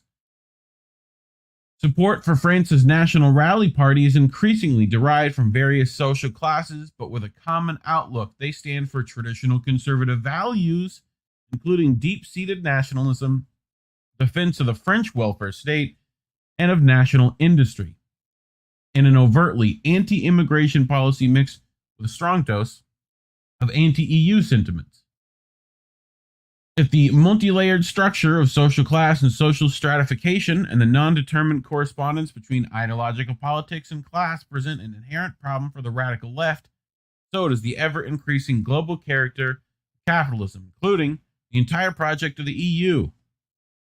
It is true in a truly globalized environment, and with global economic and financial elites literally dictating, either directly or indirectly, via the enormous power they hold over economic resources, which we just talked about, political processes and policies, the strategies to be pursued for the radical restructuring of the system's operations, and ultimately for the political and economic transformation from capitalism to socialism, entail far greater difficulties and substantially more significant risks than ever before. Indeed, as the current Eurozone regime demonstrates, even fairly capitalist-friendly policies that seek to provide a less extreme balance between capital and labor, such as those inspired by Keynesianism. You ever heard of that? No. Let's do a Google. Keynesianism definition. Keynesianism. Keynesianism, as in Kinsey. Which means the Keynesian economics are the values, macroeconomic theories, and models of how aggregate demand strongly influences economic output and inflation. In the Keynesian view, aggregate demand did not necessarily equal the productive capacity of the economy. John Maynard Keynes. Is like basic economics, right? It's like that, and then like Ayn Rand's favorite on the other side. So have become extremely difficult to implement. The balance of power shifted so overwhelmingly to capital that perhaps nothing short of massive popular rebellions might work in order to change the system. That, however, just isn't in the cards in today's Europe for all the reasons mentioned above. The ambiguity on the part of the radical left project as to the task of reforming or transforming capitalism, cough unions cough, capitalism isn't of course merely because of the greater challenges that global capitalism poses to these undertaking, but also because of a rather serious gap in the political economy spectrum. To put the matter bluntly, while Marxists and leftist theoreticians have made huge progress toward our understanding of capitalism as a socio-economic system, contributions to the literature on the political economy of alternative economic systems remains a rather underdeveloped area of study. With our understanding of the economics of socialism, growth, efficiency, distribution, and even the relationship of socialism and the regulation of social relations by markets being scant at best. Little wonder then why there are so few, and far in between, fully fledged alternative versions of why the radical left has failed to become politically relevant on the European political scene since the collapse of communism.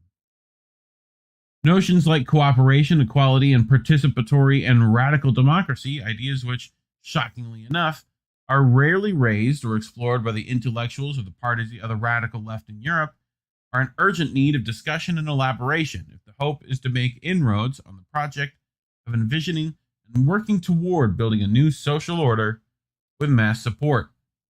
Likewise, issues such as the fit between immigration and the domestic economy, an issue which again the radical left appears simply incapable or unwilling to address beyond vague humanistic proclamations, thereby allowing right-wing and far-right parties in Europe to gain popular support at its expense. The balance between environmental protection and growth, public employment schemes for tackling the massive problem of unemployment, and alternative forms of ownership and means of production need to be addressed and raised to the highest level of public awareness for the successful transformation of capitalism into a more humane and just social order. Undoubtedly, this is a tall order, but radical social change does not take place on its own, and surely not without viable solutions to the very problems confronting contemporary capitalist societies. Indeed, in a way, what distinguishes the old communist left from the non-radical left of today is that at least the Bolsheviks in Russia had a plan.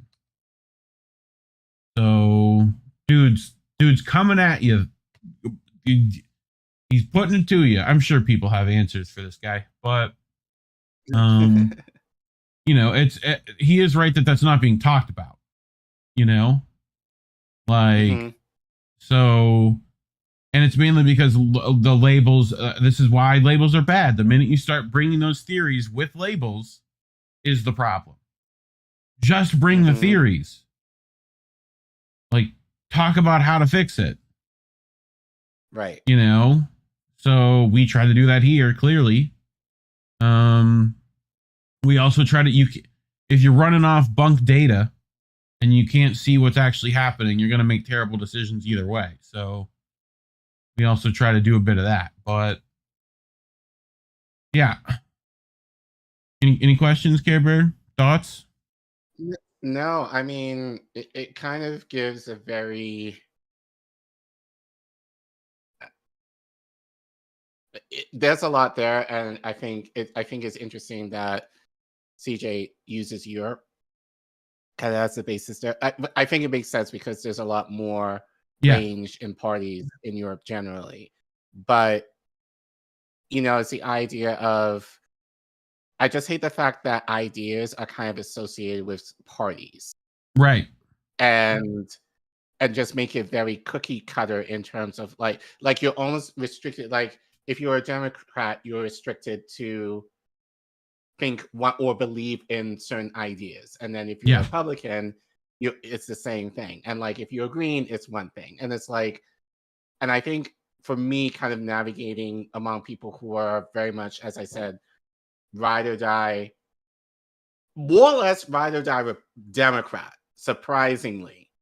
They can't seem to be like, they don't get me, in terms of what I say, and kind of that might be very counter or maybe even left to what they're thinking.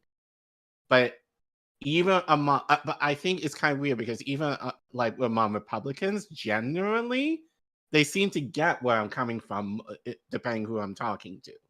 But, it's just focus on the idea, not on the party. Yeah. Because the parties then in themselves are shit. Because as he said, it doesn't allow you not only critically think, but also to think outside the box. And I think it's the idea, like, especially in the Democratic Party, for what I think just more within the last few decades, that the idea of crumbs and, just getting a few things at a time,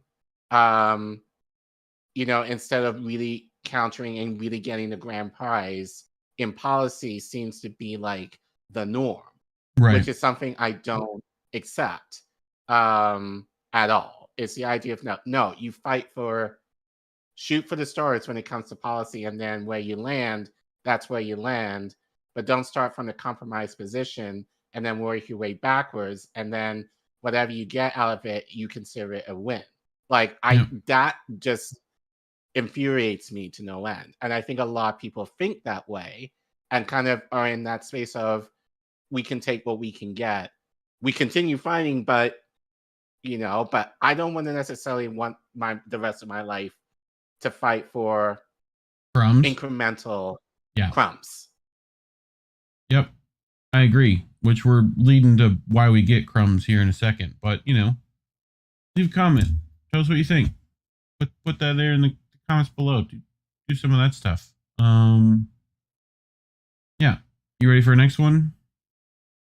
Yeah. Hold on. Let me just try and find. It's for you too. Oh, I actually was there. Yep. So warning, this article is long. Yeah, so then again, that's for me, that's typical. But because I like to be very thorough with my information. At least I say I like to be thorough with my information. Louis Thoreau. But I think for this, it deserves looking at it in full. Especially given what is happening right now, to really understand the implications of AIPAC and just the strength, not just in Congress, the stranglehold that it has, but in world affairs. Case in point, let's play this TikTok of this person kind of sharing this in regards to her thoughts about AIPAC. Even Katie Porter is bought and paid for by AIPAC. I didn't know what AIPAC was 3 weeks ago. Why Katie Porter sounds like a Republican on Iran and Hamas. One of the leading Democrats vying for the late Senator Dianne Feinstein seat, Porter recently suggested the surprise attack on Israel by Gaza's militants were in part a result of the American inaction in Iran. Ugh. Somebody throw that fucking whiteboard at her forehead. Because she forgot to drink her V8, obviously. I didn't know what political Zionism was 3 weeks ago. I just knew about John Hagee, the evangelical Seven Mountain maniac that's a Christian Zionist manifesting Armageddon. I had no idea that there were people in our government that supported it too. The vast majority of our politicians are all fake bad actors bought and paid for by special interest groups, corporations, and lobbyists like AIPAC. If you're my representative and I find out that you are bought and paid for by AIPAC, I don't care what your political affiliation is. I will not vote for you again. Good for you. I mean, we should all be honestly thinking this way. Like, yeah, we a lot of us have been already, right? But not in mainstream. Like, yes, like we ask, and we look at this, but like normal schmormal people don't ask. Normal schmormal. Who are you funded by? Like, what are your principal? Who are you affiliated with? Where's the money, Lebowski? Right. Like, because that's such a key thing as far as politics, because, you know, and we said this, you know, when policy goes out the door the moment any one of these politicians steps foot into Congress. It's all about what the lobbyists want and how much money they're willing to give you to buy you off to enact their policies. Yeah. Where's the money, Lebowski? So Cara Mariana, otherwise known as the Flautist, reports on this in regards to AIPAC in Consortium News, where she says, what she titles the article, Israel Lobbies Disastrous Dominion. AIPAC has involved the U.S. in a revolving crime against humanity that will almost certainly undermine American security at home and abroad. It must be broken. So, as I said, this is going to be a long article, but hopefully by the end of this segment, you get a better understanding of who AIPAC is and their significance and why you need to be well aware of them in terms of moving forward as far as our politicians and how our current politics goes. So anyway, let's get into it. The United States will not be able to deal with the vexing problems in the Middle East if it cannot have a serious and candid discussion of the role of the Israel lobby. John Mearsheimer and Stephen Wolf. Mearsheimer, yeah. As Israel began accelerating its bombing campaign in Gaza last month, the President of the United States sat with Israel's Prime Minister at the start of an Israeli war cabinet meeting. Benjamin Netanyahu had phoned Joe Biden 2 days previously to request what the Times of Israel called a solidarity visit. Much has passed since Biden's visit to Israel. The atrocity of Israel's discriminate military campaign in Gaza is now widely recognized as constituting genocide. Principal non-Western nations, Bolivia, Chile, Colombia, Honduras, began last week to sever relations with Tel Aviv or recall their ambassadors. Since then, an additional 5 countries have pulled their ambassadors from Israel, including South Africa, Jordan, and Turkey. The world order, as should be obvious, has been disrupted. But questions remain.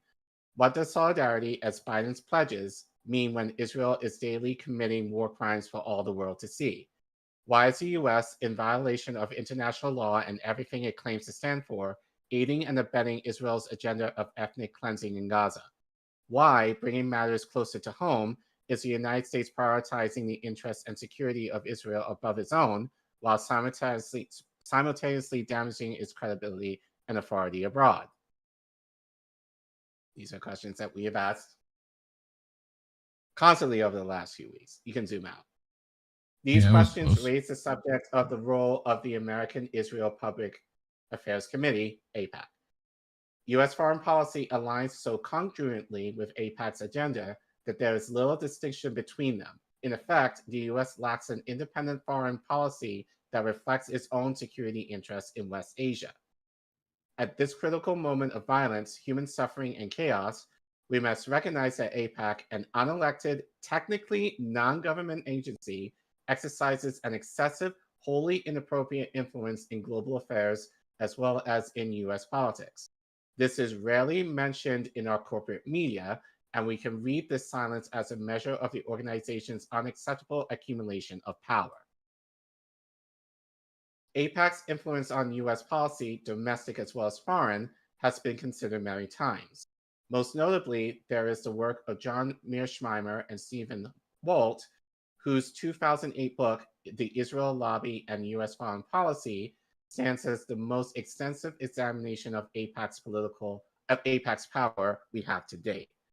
Their analysis is now more pertinent than ever. In the current context, given the magnitude of what is unfolding, given its potential impact on relationships among many nations, we must recognize that AIPAC's reach extends well beyond Washington or West Asia. Indeed, the committee's influence is now evident in world affairs altogether. This is our disturbing reality.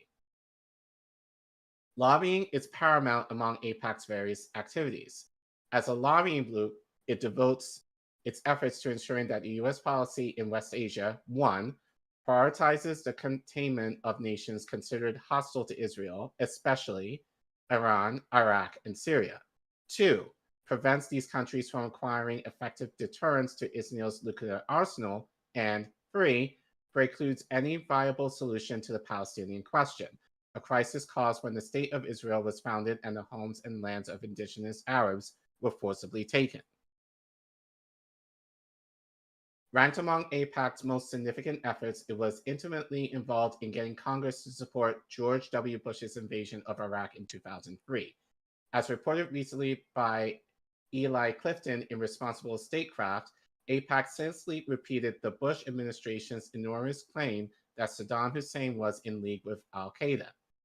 In the Israel lobby, Mish Marmer and Walt quote AIPAC Executive Director Howard Kaur's statement to New York Sun in January 2003, 2 months before the invasion, in which he acknowledged that quietly lobbying Congress to approve the use of force in Iraq was one of AIPAC's successes over the past year. Disturbingly, as Clifton reports, AIPAC has since worked to expunge evidence of its support for the unpopular war from the record. The multi-party agreement governing Iran's nuclear programs was never among AIPAC's major targets. In 2015, it spent millions in an unsuccessful attempt to kill President Barack Obama's signature diplomatic accord, the Joint Comprehensive Plan of Action. This was a major hopeful step towards normalizing relations with Iran and ending decades of crippling sanctions. Undeterred, the lobby continued working to undermine the accord after it was signed in July 2015.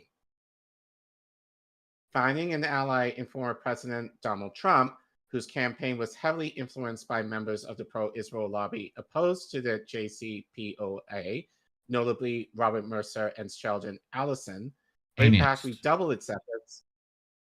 Yep. Financed. Yeah. AIPAC redoubled its efforts, sending thousands of lobbyists to Congress in the months leading up to the U.S. withdrawal from the agreement on May 8, 2018. It was among the first major policy reversals and one of the most consequential of Trump's presidency. The Israel lobby, led by AIPAC, exerts inordinate influence in all government discourse and policy matters related to Palestinian sovereignty and rights. Voices in support of Palestinians are almost never heard of within the government, a prohibition AIPAC has cultivated over many decades.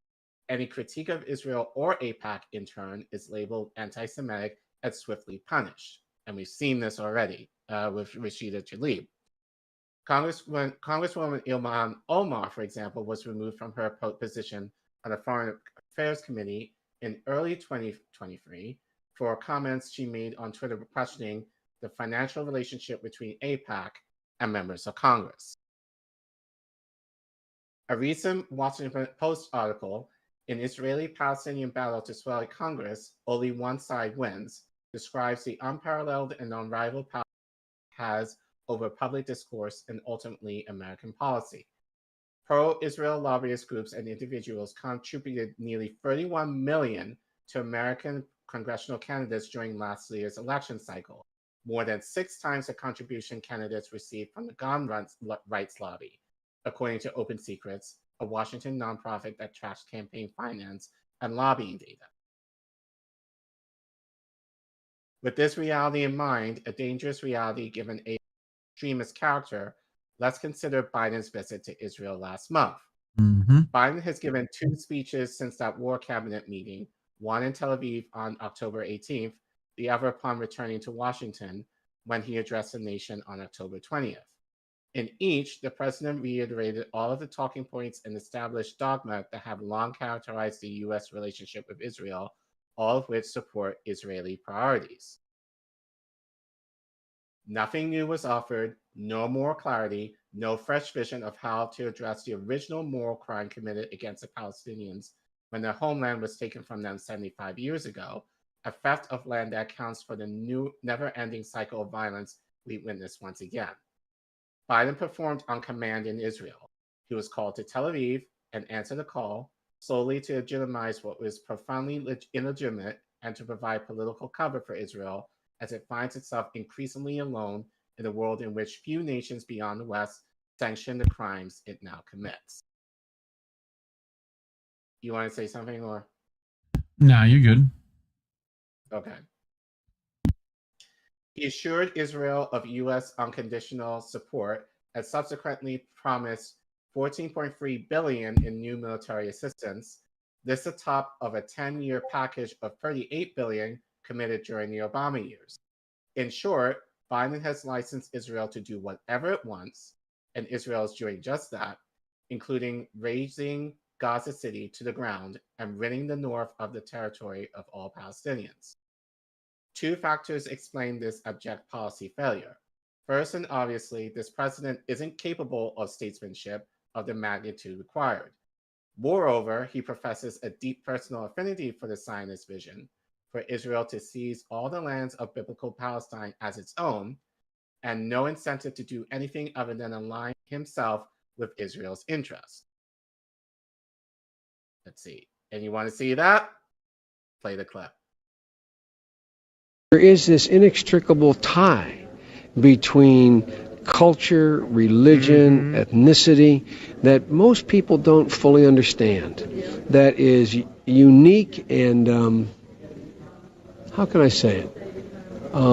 So strong with Jews worldwide. There is a, I mean, you know, I used to say early on when I was a kid, I'd say, when I was a young senator, I'd say, if I were a Jew, I'd be a Zionist. I am a Zionist. You don't have to be a Jew to be a Zionist. I mean, yeah. I mean, I've said this before. This isn't the only time he said this either. He said this recently. Like, right. There is. So, you know, also, lack of stutter there, huh? There is this. Like, he seems to be able to talk just fine there, huh? Right. I'm just saying, you know. Okay. Keep talking anyway, so I can go pee. Hold on. I think I skipped. No. That was it, I think. Okay. There is this inextricable. There you go. Okay. More importantly, and directly to my point, with Biden serving as an almost perfect example, no new thinking and no new policies are ever possible because of AIPAC's stranglehold on U.S. elections, politics, and politicians. The world is a far more dangerous place, far more Palestinians have been killed, and the U.S. is far less secure since Biden's visit to Israel. AIPAC is more or less directly responsible for it. It should not be difficult to miss the gravity, the peril indeed, of the post-October 7th crisis in West Asia. The region threatens to explode, and there is no leadership in the United States, in large part because its foreign policy has been shaped by a special interest group that has worked for decades on behalf of another nation.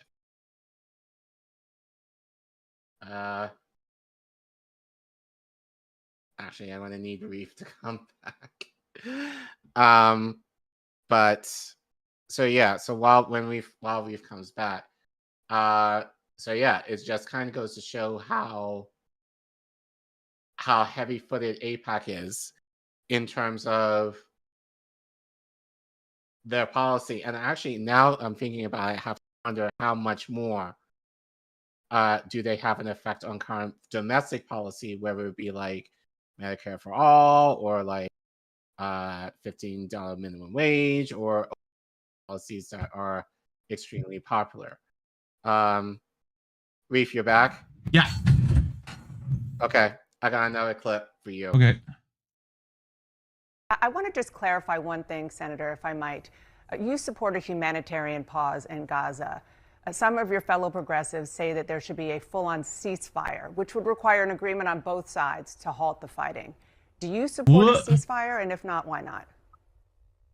Well, I don't know how you can have a ceasefire, permanent ceasefire, with an organization like Hamas, which is dedicated to turmoil and chaos and destroying the state of Israel.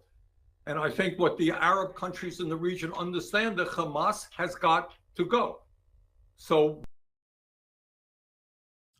what was significant about that clip, I think a lot of you remember, was that AIPAC tweeted this out. So even Bernie Sanders, even though I don't think he takes any money from AIPAC, or such donations from them, rather, Allegedly, is still affected by, I feel like he might. I checked Open Secrets. I haven't seen it. I haven't seen. Yeah. But then again, the most recent that I think is available is from 2020. I believe was what I looked at. I don't think the totals for 2022 have been uploaded yet. But so yes, allegedly. But even if he didn't, I think the lobby is so strong, regardless that. Right, you're talking to him, you're seeing him in the lunchroom, like it's enough. Yeah, so doesn't have to take money in order for even him to be influenced by them. Yeah. But anyway, Washington's unthinking pro-Israel bias has blinded U.S. policy elites such as no one in Washington, and certainly not Biden nor Secretary of State Antony Blinken, appears to understand that there is a seismic shift in global power taking place.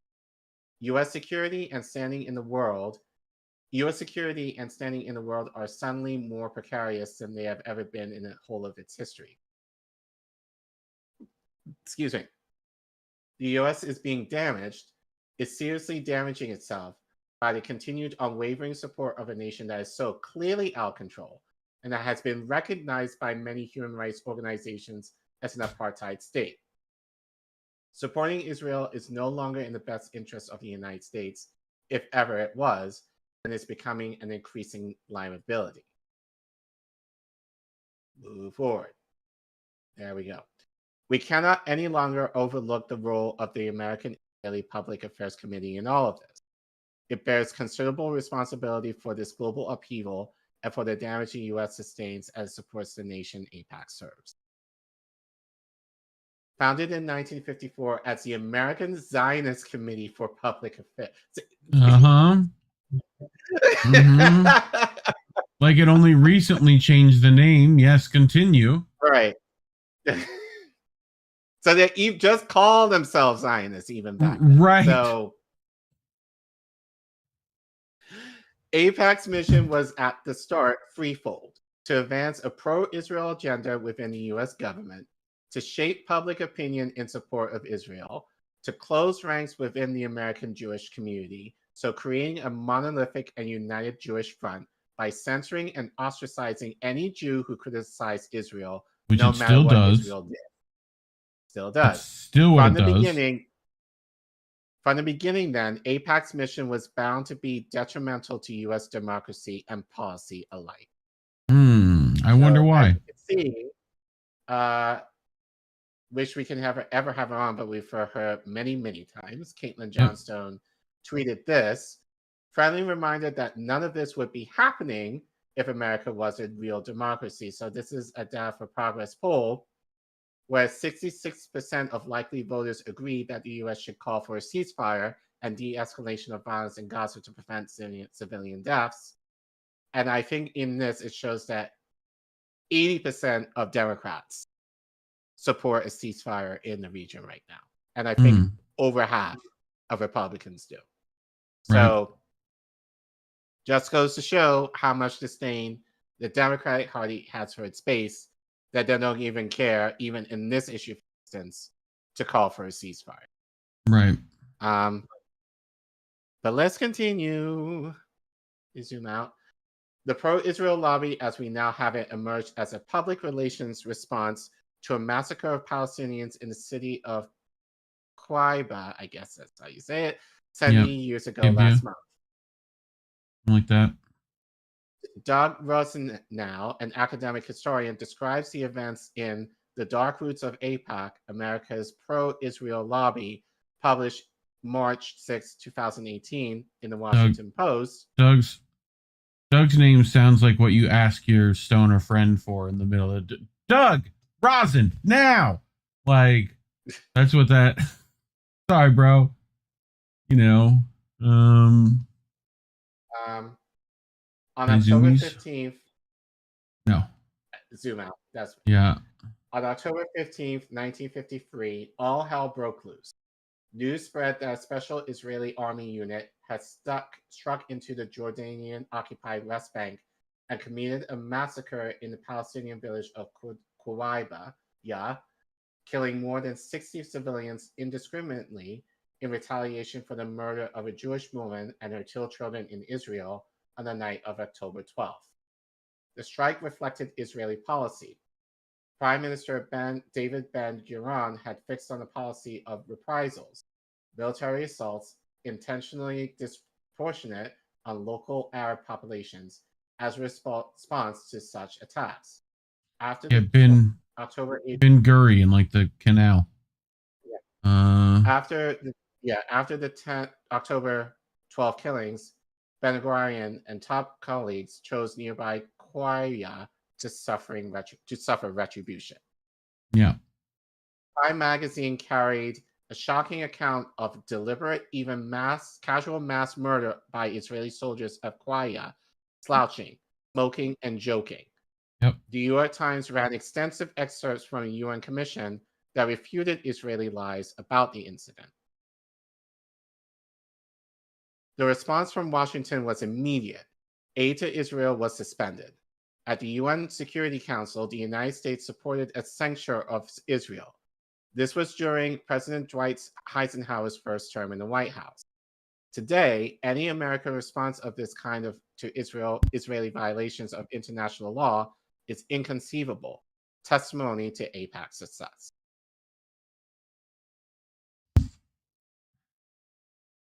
Ben-Gurion's policy of asymmetrical retaliation is precisely what is now happening in Gaza. It's the enactment of a long-standing Israeli strategy of inflicting maximum casualties on Palestinians to crush them into submission or, failing that, eliminate them completely. America, it must be noted, remains silent. This is the historical context that AIPAC has successfully erased from public discourse and memory. In direct consequence, when Hamas launched its attack on October 7th, Israel was able to deny that their own policies helped to create the conditions that set the stage for the Hamas strike. This intentional erasure of history enables the Israel lobby to twist public perception so that American sympathy lies with Israel, while the suffering of the Palestinians remains marginally invisible. AIPAC's influence on U.S. policy process and within party politics is well known and well documented. No one makes it into the White House, and very few are elected to Congress without swaying featly to Israel and the American Israel lobby. Few politicians last in political office without accommodating the demands of AIPAC. The lobby spends millions of dollars promoting its favorite candidates while aggressively undermining any who express criticism of Israel or concern for the plight of Palestinians. Yes. You have clip. I do have a clip. Hold on, let me. Yeah. So this is a C-SPAN clip, and we don't have to play the whole thing. You'll get the first minute or two. Okay. So this is in Congress, and hold on one second. I just want to make sure I get this right. So this is a House Judiciary Committee about hearing about free speech on college campuses. So to give you context, and pro-Palestinian protesters to try to disrupt this free speech on college campuses. You think Ben Shapiro would be all over this, right? Right. So, thank you. So, like I said, you don't have to play maybe half of the clip or even the first minute, but you'll get the idea once you play it. Ranking Member Nadler and members of the committee. Committee will be in order. Committee will be in order. Over 10,000 people have been killed, and you're trying to... Yeah, bring them towards the mic.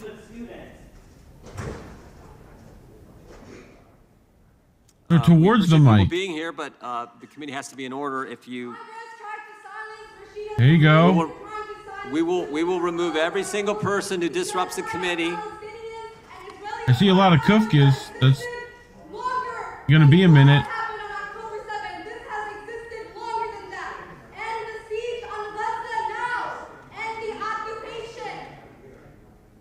Yes, towards the mic.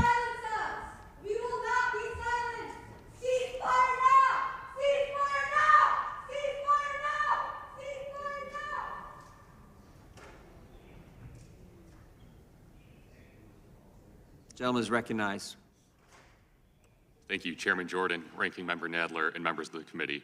My name is Connor Ogrijak, and it is an honor to bring my experiences before you today. Let's do one more. Although I had hoped... Yeah.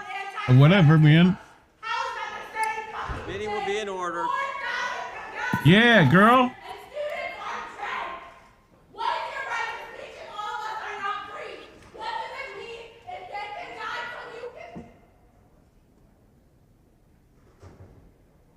They got the blow dart.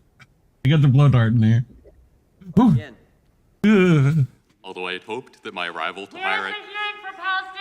Yes.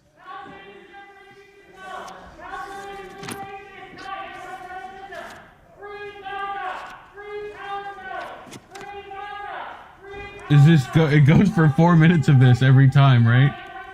Yes. Nice.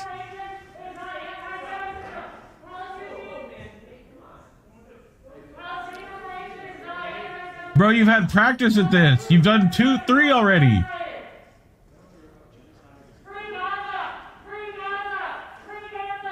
Okay. And comedy comes in like 9s. Mr. Ogrijak, we'll keep trying. Yeah, we will. Thank you, Chairman Jordan, Ranking Member Nadler, and members of the committee. 3, 2. Yeah. On the genocide of their families. Good for you. Palestinian students deserve to speak on the genocide of their families. Stop silencing Palestinian. Excuse me, ma'am. Right this way. Stop silencing Palestinian students. Stop silencing Palestinian students. They're speaking on the genocide of their families. Stop silencing Palestinian students. Like, okay, now the issue is that they can't remove like all of them at once because that would be. Well, I'm sure most of them are not part of it. So it is an honor to bring my experiences. Palestinian students should not Yes. be censored. You want to talk about putting money where your mouth is? God, great timing, guys. I think our audience is enjoying this. So. Yeah, like they're here. Half of whom are under the age of 18, and you're going to spend money and talk about this. Where are the anti-Zionist Jews in this room? Nowhere. So you are not. Nowhere. Yeah, exactly. You are offering partisanship, and you are offering murder to more Palestinians. Murder. Free Palestine. That's right. My name is Connor Ogrijak, and it is an honor to bring my experiences before you today. Although I hoped that my arrival to higher education would mark the arrival to a bastion of free speech, many of my first-hand experiences of freedom of speech Lady with the hands. at the University of Buffalo and during my membership of the U.S. chapter of Young Americans for Freedom. I mean, good for you. Good for you. Shout out to all of them. So great job. That's what should be happening constant, not just for this, but for everything. So nice meme. Yep. But anyway, let's continue. Obviously. Oh, I clicked. Obviously, U.S. foreign and domestic policies should reflect and respond to American security interests and the needs of its people, and not the needs of Israel. I mean, yes, but people somewhat have an issue with this. It is therefore not surprising that a key feature of AIPAC's propaganda is the fiction that U.S. interests naturally align with those of Israel. Well, here's the thing with that. Yeah. How is it that Israel has universal health care, but we don't? Because we fund because we give them money for military that they don't have to spend on the military, and therefore they can put money into things that actually matter. I mean, they say that our interests align. Well, it's more for the military, but not necessarily for like socialist policies. No. So yeah, but no, even though we give them aid for that too. But right, but our economic interests, that's what they mean. Our economic interests align with Israel's. So fuck progressive policies that actually help people here, even though Israel has some of the things that we don't have. But yeah, I digress. Reinforcing this, AIPAC routinely files. Yeah. New congressional flies. Sorry. Yes, they will accept Ambassador of Israel.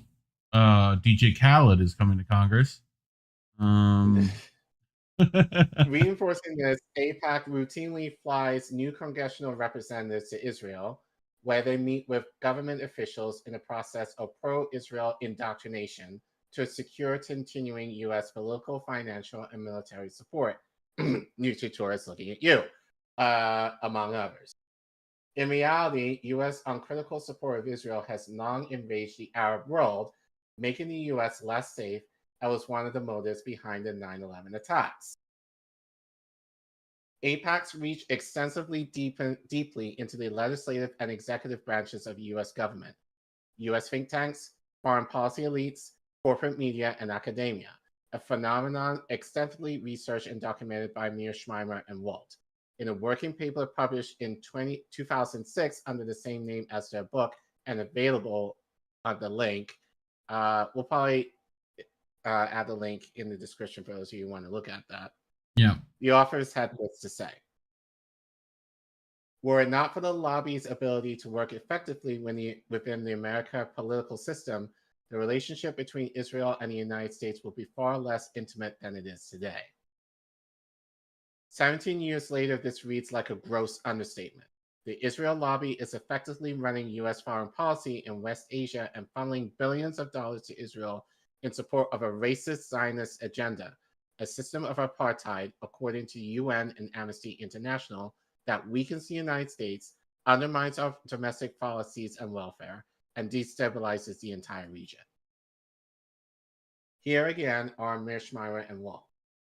If the lobby's impact were confined to U.S. economic aid to Israel, its influence might not be that worrisome. Foreign aid is valuable, but not as useful as having the world's only superpower bring his vast capabilities to bear on Israel's behalf. Accordingly, the lobby has also sought to shape the core elements of U.S. Middle East policy. In particular, it has worked successfully to convince American leaders to back Israel's continued repression of the Palestinians and to take aim at Israel's primary regional adversaries, Iran, Iraq, and Syria, as well as groups like Hezbollah. As we have it now, U.S. support for Israel's brutal destruction of Gaza, its project of ethnic cleansing, for which the U.S. is now complicit in war crimes and genocide, is due largely to decades of AIPAC's lobbying efforts, particularly in Congress. AIPAC's influence is such that it has involved the U.S. in a revolting crime against humanity that will almost certainly undermine American security at home and abroad, as it threatens to expand into a regional conflict. No lobby should have this kind of power.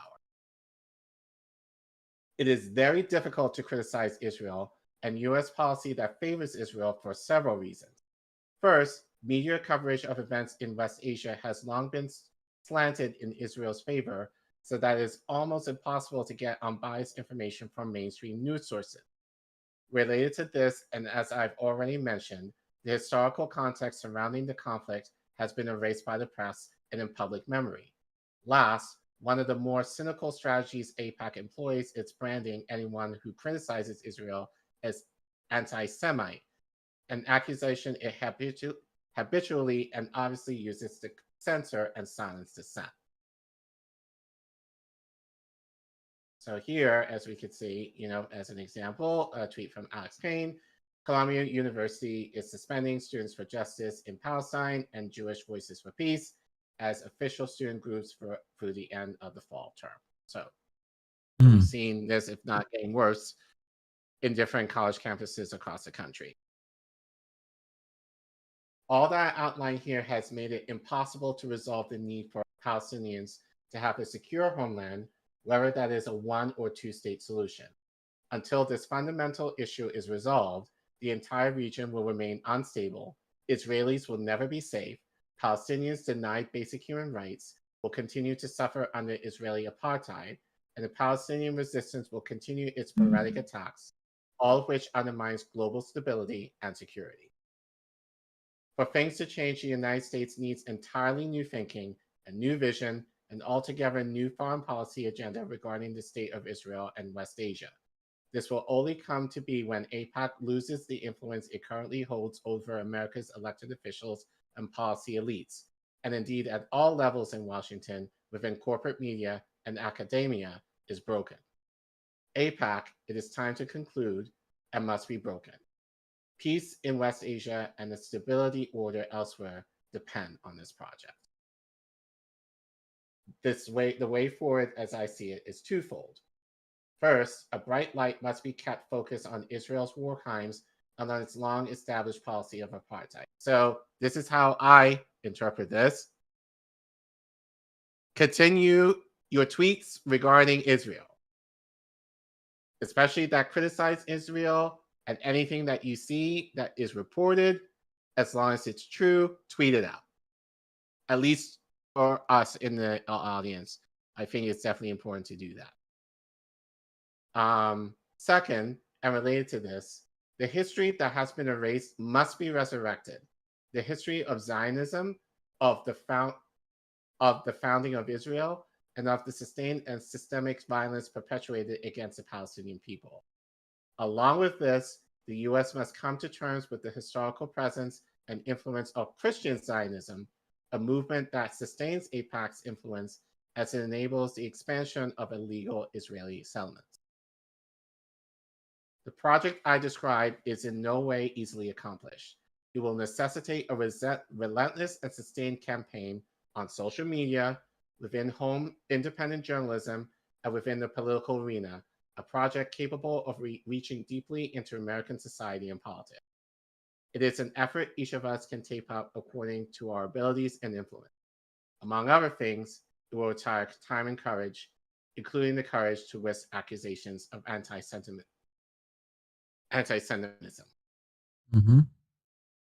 Ultimately, it may be that Israel's conduct itself is what will eventually break AIPAC's influence. People around the world, including in America, can see for themselves now as clearly as they did after the Abkhazia massacre in 1953, that Israel's behavior is not rational or just that it constitutes an international program of ethnic cleansing. Above all else, America and ordinary Americans must regain a more balanced and critical perspective towards Israel, one that properly prevailed before the advent of AIPAC. Cool.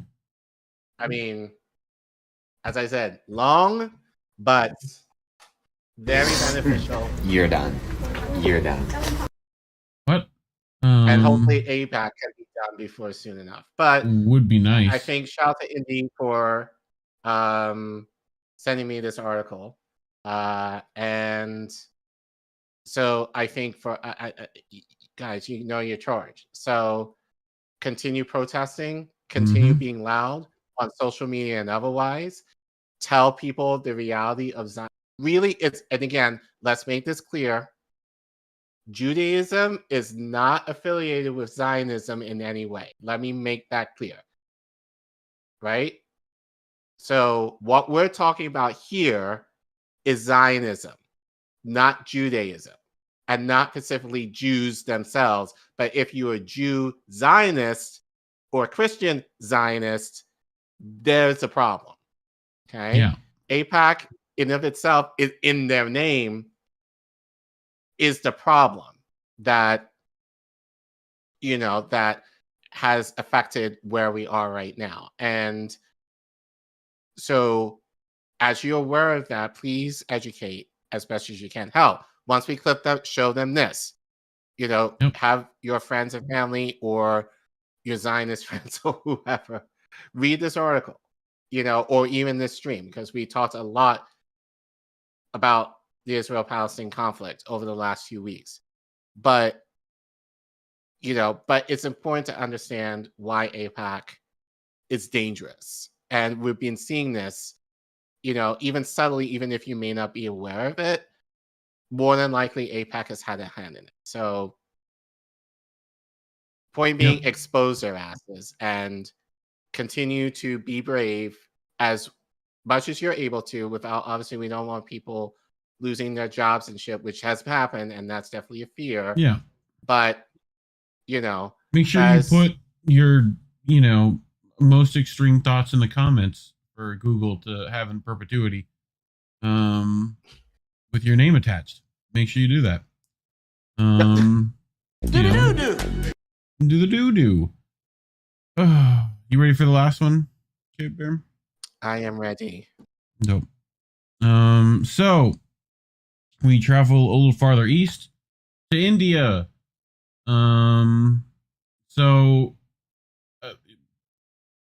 Regular watchers of the show will understand that BRICS is a thing. What does the I stand for in BRICS, Care Bear? India. Yeah. So there's definitely been some economic partnerships being made against the West judgment, but there may what's the way to put this? There may be some two-timing hoes, I think is how Big Daddy Kane would have told people. So this is from Consortium. We had a real Consortium night, didn't we? So they do great work over there. We should have them on. I think that's possible at some point. To get them, we should send them an email. So this is MK Bhatrakumar. I think I got that one right. So he's from Indian Punchline, and he writes, India's massive shift in military policy. Massive shift is like one letter away from being pretty much what this is. So after the meeting of U.S. and Indian foreign and defense ministers, MK Bhatrakumar says Delhi is shredding its strategic ambivalence and joining Washington's adversarial stance on China. Yay, China, Care Bear. Who would have thought? Who would have thought they had some economic problems with that? China. So, if the United States is a declining power and China's rise inevitable in the Indo-Pacific, if Russia regards itself as a global power and is determined to bury the U.S.-dominated rules-based order, if the defeat of the U.S. and NATO in the Ukraine war has become a fait accompli, if Canada was encouraged by the U.S. to fret and fume over alleged Indian involvement in the killing of the Canadian Sikh separatist leader Hardeep Singh Nijjar on Canadian soil, if Israel's bloodbath in Gaza is actually genocide, well, India's policymakers haven't heard any of this. You think they haven't heard, Care Bear, or do you think they're ignoring it? Which one do you think? If it's naivety or malice, which one do you think that is? We were just a 50-50 guess on that. Don't be rude. So that is the message from the U.S.-Indian 2+2 Foreign and Defense Ministers meeting in New Delhi on November 10th. Did you hear anything about this, Care Bear? November 10th. How long ago was that? We are the 22nd today, so almost 10 days ago, a little over 12 days ago. So the big picture is that after audaciously claiming the mantle of leadership of the global South as recently as in September, in a span of over 2 months, India is gliding over to the American camp as the U.S. indispensable ally, even aspiring to be a global defense hub with Pentagon help. The following were some of the takeaways at the 2+2 meeting. So, sharing technology relating to maritime challenges, including in the undersea domain. So we're going to give them submarines, which we're also giving Australia. So just keep that in mind. Me and Indy covered that. You look up it's like the American kangaroo or the patriotic kangaroo, something like that. Indy will be in the chat to tell people which one that was. So also co-development and co-production of ground mobility systems. India to undertake U.S. aircraft maintenance and mid-voyage repair of U.S. naval vessels. That's a big one. That's essentially they get to park in your garage. Like we can leave our aircraft carrier there. So U.S. investment in India's maintenance, repair, and overhaul of U.S. aircraft and unmanned aerial vehicles. Finalization of a security of supply arrangement, which will deepen the integration of defense industrial ecosystems and strengthening of supply chain resilience. We've been talking about that all night, pretty much. Creation of new liaison positions between the two armed forces, further to India's full membership of the multinational combined maritime forces headquartered in Bahrain. Maximization of the scope of the logistics and exchange memorandum agreement and identify steps to enhance the reach of the U.S. naval vessels to Indian bases. No doubt, the above is only the tip of the iceberg, while this extraordinary transition in Indian policies will largely remain behind closed doors. The U.S. seems supremely confident that India is ready to enter into an exclusive alliance, something that New Delhi never sought with any big power. What is the offer that the Biden administration has made to India that the latter cannot refuse? Clearly, such a massive shift in India's military policies need to be correlated with the fundamental postulates of foreign policy. That said, curiously, call it a bipartisan consensus. See Book of Collin, chapter 9, verse 4. On whatever India's main opposition party apparently couldn't care less about this shift. This is not surprising. The shift is actually about a nascent India-U.S. alliance to counter China, and that is a policy from where it's difficult to choose between Tweedledum and Tweedledee. To be sure, both Russia and China understand that Indian foreign policy is transitioning, but they pretend not to notice and would hope it is an aberration. At any rate, neither Russia nor China can stop India in its tracks. Their capacity to leverage Indian policies has dramatically shrunk, Moscow's in particular, in the contemporary security environment.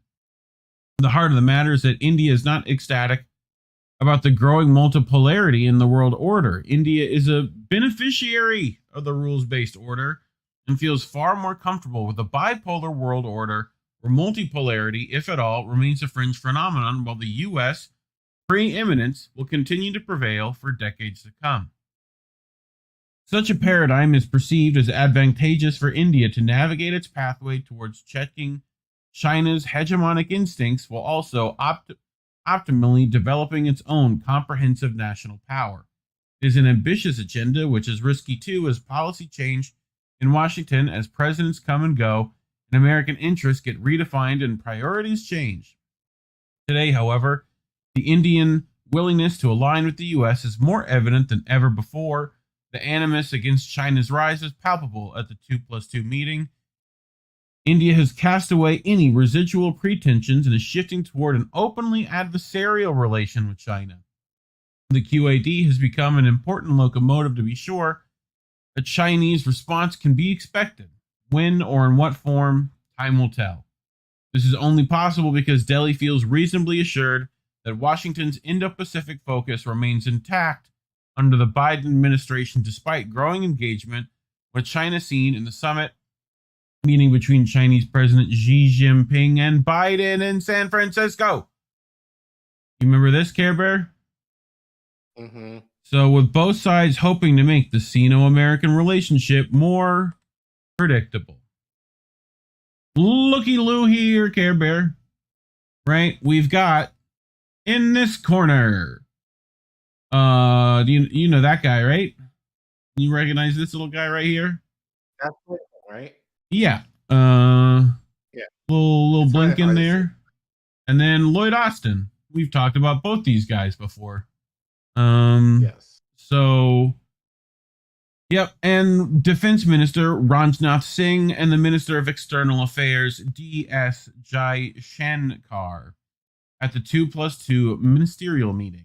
This is November 10th. Did you hear anything about this anywhere else? Nope. Yep. The three regional issues that figured prominently at the, we're getting into the good stuff here, at the 2+2 were Afghanistan, Ukraine, and the Palestine-Israel conflict. The joint statement devoted a separate paragraph with the subtitle Afghanistan, which implicitly accused the Taliban rulers of not adhering to their commitment to prevent any group or individual from using the territory of Afghanistan to threaten the security of any country. Okay? Right? The joint statement went on to pointedly recall UNSC Resolution 2593, which specifically demands that Afghan territory not be used to threaten or attack any country, or shelter or train terrorists, or to plan or finance terrorist attacks. Okay? So that's where we're starting. Delhi is making a radical departure from its attempts to constructively engage with the Taliban rulers. One reason could be intelligence inputs to the effect that Afghanistan is once again becoming a revolving door for international terrorist groups. I wonder why. The second possibility could be that the U.S. and India share a sense of exasperation of the Taliban's growing proximity with China and the specter of Afghanistan turning into a hub of the Belt and Road Initiative. Beijing's plan to build a road connecting Afghanistan via the Wakhan corridor. What are we talking about, Care Bear? What is this? Belt and Road Initiative. Road connecting Afghanistan via the Wakhan corridor. What is this? We just talked about this earlier. Silk Road. Yes, is the Silk Road stuff all over again. So, is a geostrategic game changer. We literally heard that. That was the phrase used earlier. Anything that relates to the security of Xinjiang is of incessant interest to Delhi. The 2.2 joint statement signals a renewed U.S.-Indian convergence on Afghanistan. How far this would translate as proactive moves is a moot point. Notably, the U.S. and its allies are also exploiting Russia's preoccupations with the conflict in Ukraine to double down on their post-Cold War strategy to roll back Russian influence in Afghanistan. Moscow senses that it is losing ground in its backyard. Sure. When it comes to Ukraine and the Palestine-Israel conflict, what emerges is that the U.S. and Indian sides have succeeded in harmonizing their respective positions on these crucial regional conflicts. Delhi is shedding its strategic ambivalence and moving towards the U.S. position. This comes out in the strokes in the joint statement by what it says and what it doesn't. Thus, on Ukraine, Russia's attritional war has consequences predominantly affecting the global south. End quote. This apart, Moscow can learn to live with the 2+2 formulation in the Ukraine war. As regards for the West Asian situation, the joint statement voices vehement support for Israel's fight against terrorism, but here again, India refuses to call out Hamas, nor is India endorsing Israel's war on Hamas, leave alone prejudge its chance of success. Most important, the joint statement omits any reference to Israel's right to self-defense, mentioned constantly on Biden's lips. India cannot possibly call the Gaza war an act of self-defense when Israel has unleashed such a brutal military operation against hapless civilians and razed Gaza City to the ground, reminiscent of the joint British-American aerial bombing attack on the city of Dresden, the capital of Saxony during World War II, which killed over 25,000 German people. So, consortium's also letting you know that Badra Kumar is a former diplomat. He has India's ambassador to Uzbekistan and Turkey. His views are personal. So, thoughts, Care Bear? So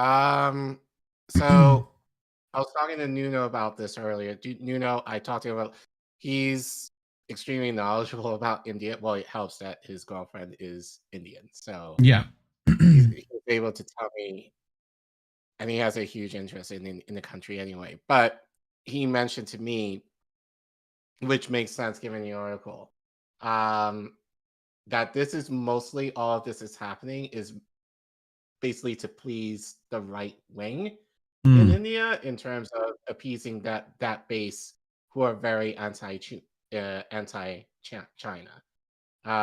Nothing to do with the geopolitical benefit of China, of India rather. So, but as we can see, even they kind of want to block China's influence in terms of the region. So they too are looking to,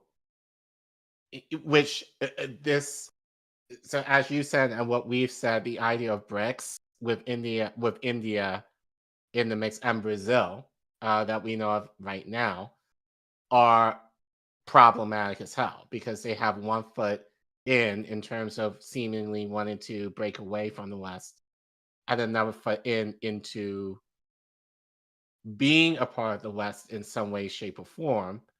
And so it's just a question of, are they there really to commit? Like, I'm really thinking this now. Are they really there to kind of commit sabotage to? Well, we're seeing a lot of BRICS even being I think it's there's a lot of ongoing deals happening, right? Like you're seeing a lot of global, recently in Argentina, where Javier Milei, like, oh, suddenly we get someone who's pro-US, pro-Israeli down there in the global south, so you're seeing Brazil get its hands dirty that way too. So you might have more than one two-time and ho in your mix. So like, and I guarantee you will see like Russia and China both work their magic too. Like if you think they're not capable of making offers themselves, they clearly have been. So, I think that's, you're going to see that absolutely. So, yeah, like, I mean, China's what, in Papua New Guinea now? West Papua or whatever. I forget the differences. Yeah. I saw a thing about that where like some of the people we looked at last time like had captured a like pilot, and was like, give us what we want, or like the pilot gets it, like that's happening. So it's interesting. But yeah, just global shifting happening, multipolar world stuff. So fighting for power and dominance and resources. And so it just kind of goes to show how everything is connected, that we can't afford to be so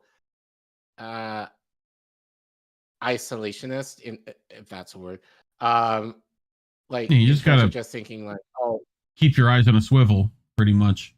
Right. Yeah. So it just makes me mad that, certain groups in the country are just like, oh, we have to worry about ourselves, and like, which I get, but you can walk and chew gum at the same time. You can worry about yourself, keep a pulse on what's happening worldwide, and see how that will affect you at home. So, because a lot of these policies that are happening overseas is either by our influence, or those influences will kind of come by us more often in the ass later. Yeah. So we need to be attuned of what's happening around the world so that we can be better prepared of how to adjust if need be, given policy. So, but yeah, I think it's just very interesting. It's just, it's going to be interesting how the BRICS is going to play out over the next year, especially what's happening in Israel, right now. I think next year will be kind of telling to see who, as you say, who are the hosts in the allegiance and who are really in it for the right reasons. Yeah. Well, I'm looking for a calendar. We might have to just wing it. I don't think one was created this week. Yeah. And it makes sense given this is going to be an odd week. But I got one. You got it? One was made. I got last week's. I can run with that. And then we'll just tell people where it's probably wrong.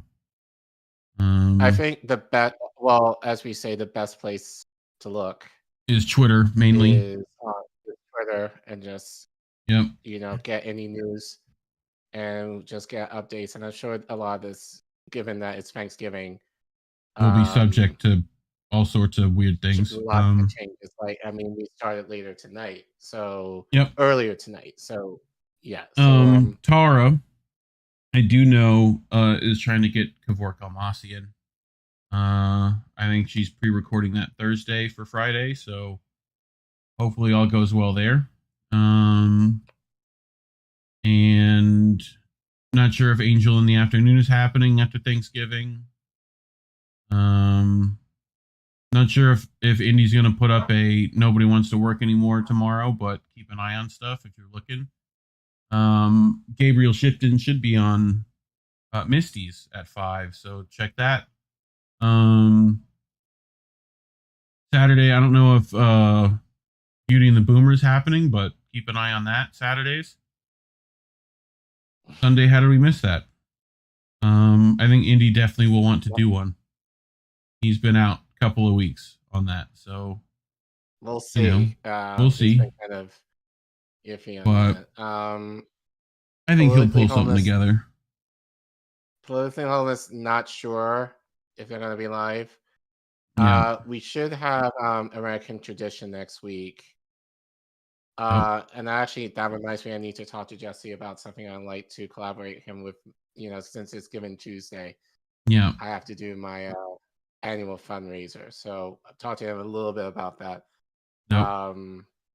But we'll let you guys know about that later in the week.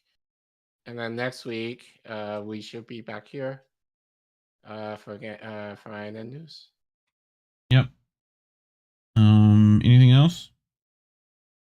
I need to finish my cooking. Yeah. Don't want to burn your turkey. No, it's brining right now, so I need to check on my stock. And I put it in just before we went live. I put it on the lowest of lows, and it's now nothing is happening. Pick yourself up this Joe Biden blew up the Nord Stream mug. You could drink coffee out of it during Thanksgiving and have a lot of conversations about it. But yeah. Another week, everybody. Make sure to go support us on all the normal places that we do that. Cash App, Patreon, all those things are nice. Especially you want to give monthly. Like you can see people who give us monthly, it'll be scrolling down there. Links are in that indienews.network you see scrolling across in the description below. But anything else? Happy Thanksgiving to all who celebrate. And as we said earlier, don't forget the significance of why we have the holiday. Yep. Go watch that National Day of Mourning in the description below. Should be good. But definitely enjoy. If you have time off, enjoy it. If you do not have time off, and people who do, please be sensitive for the people who are not able to be, who are still working, especially over the weekend for Black Friday and all that bullshit. So Oh please God, I didn't even think about that.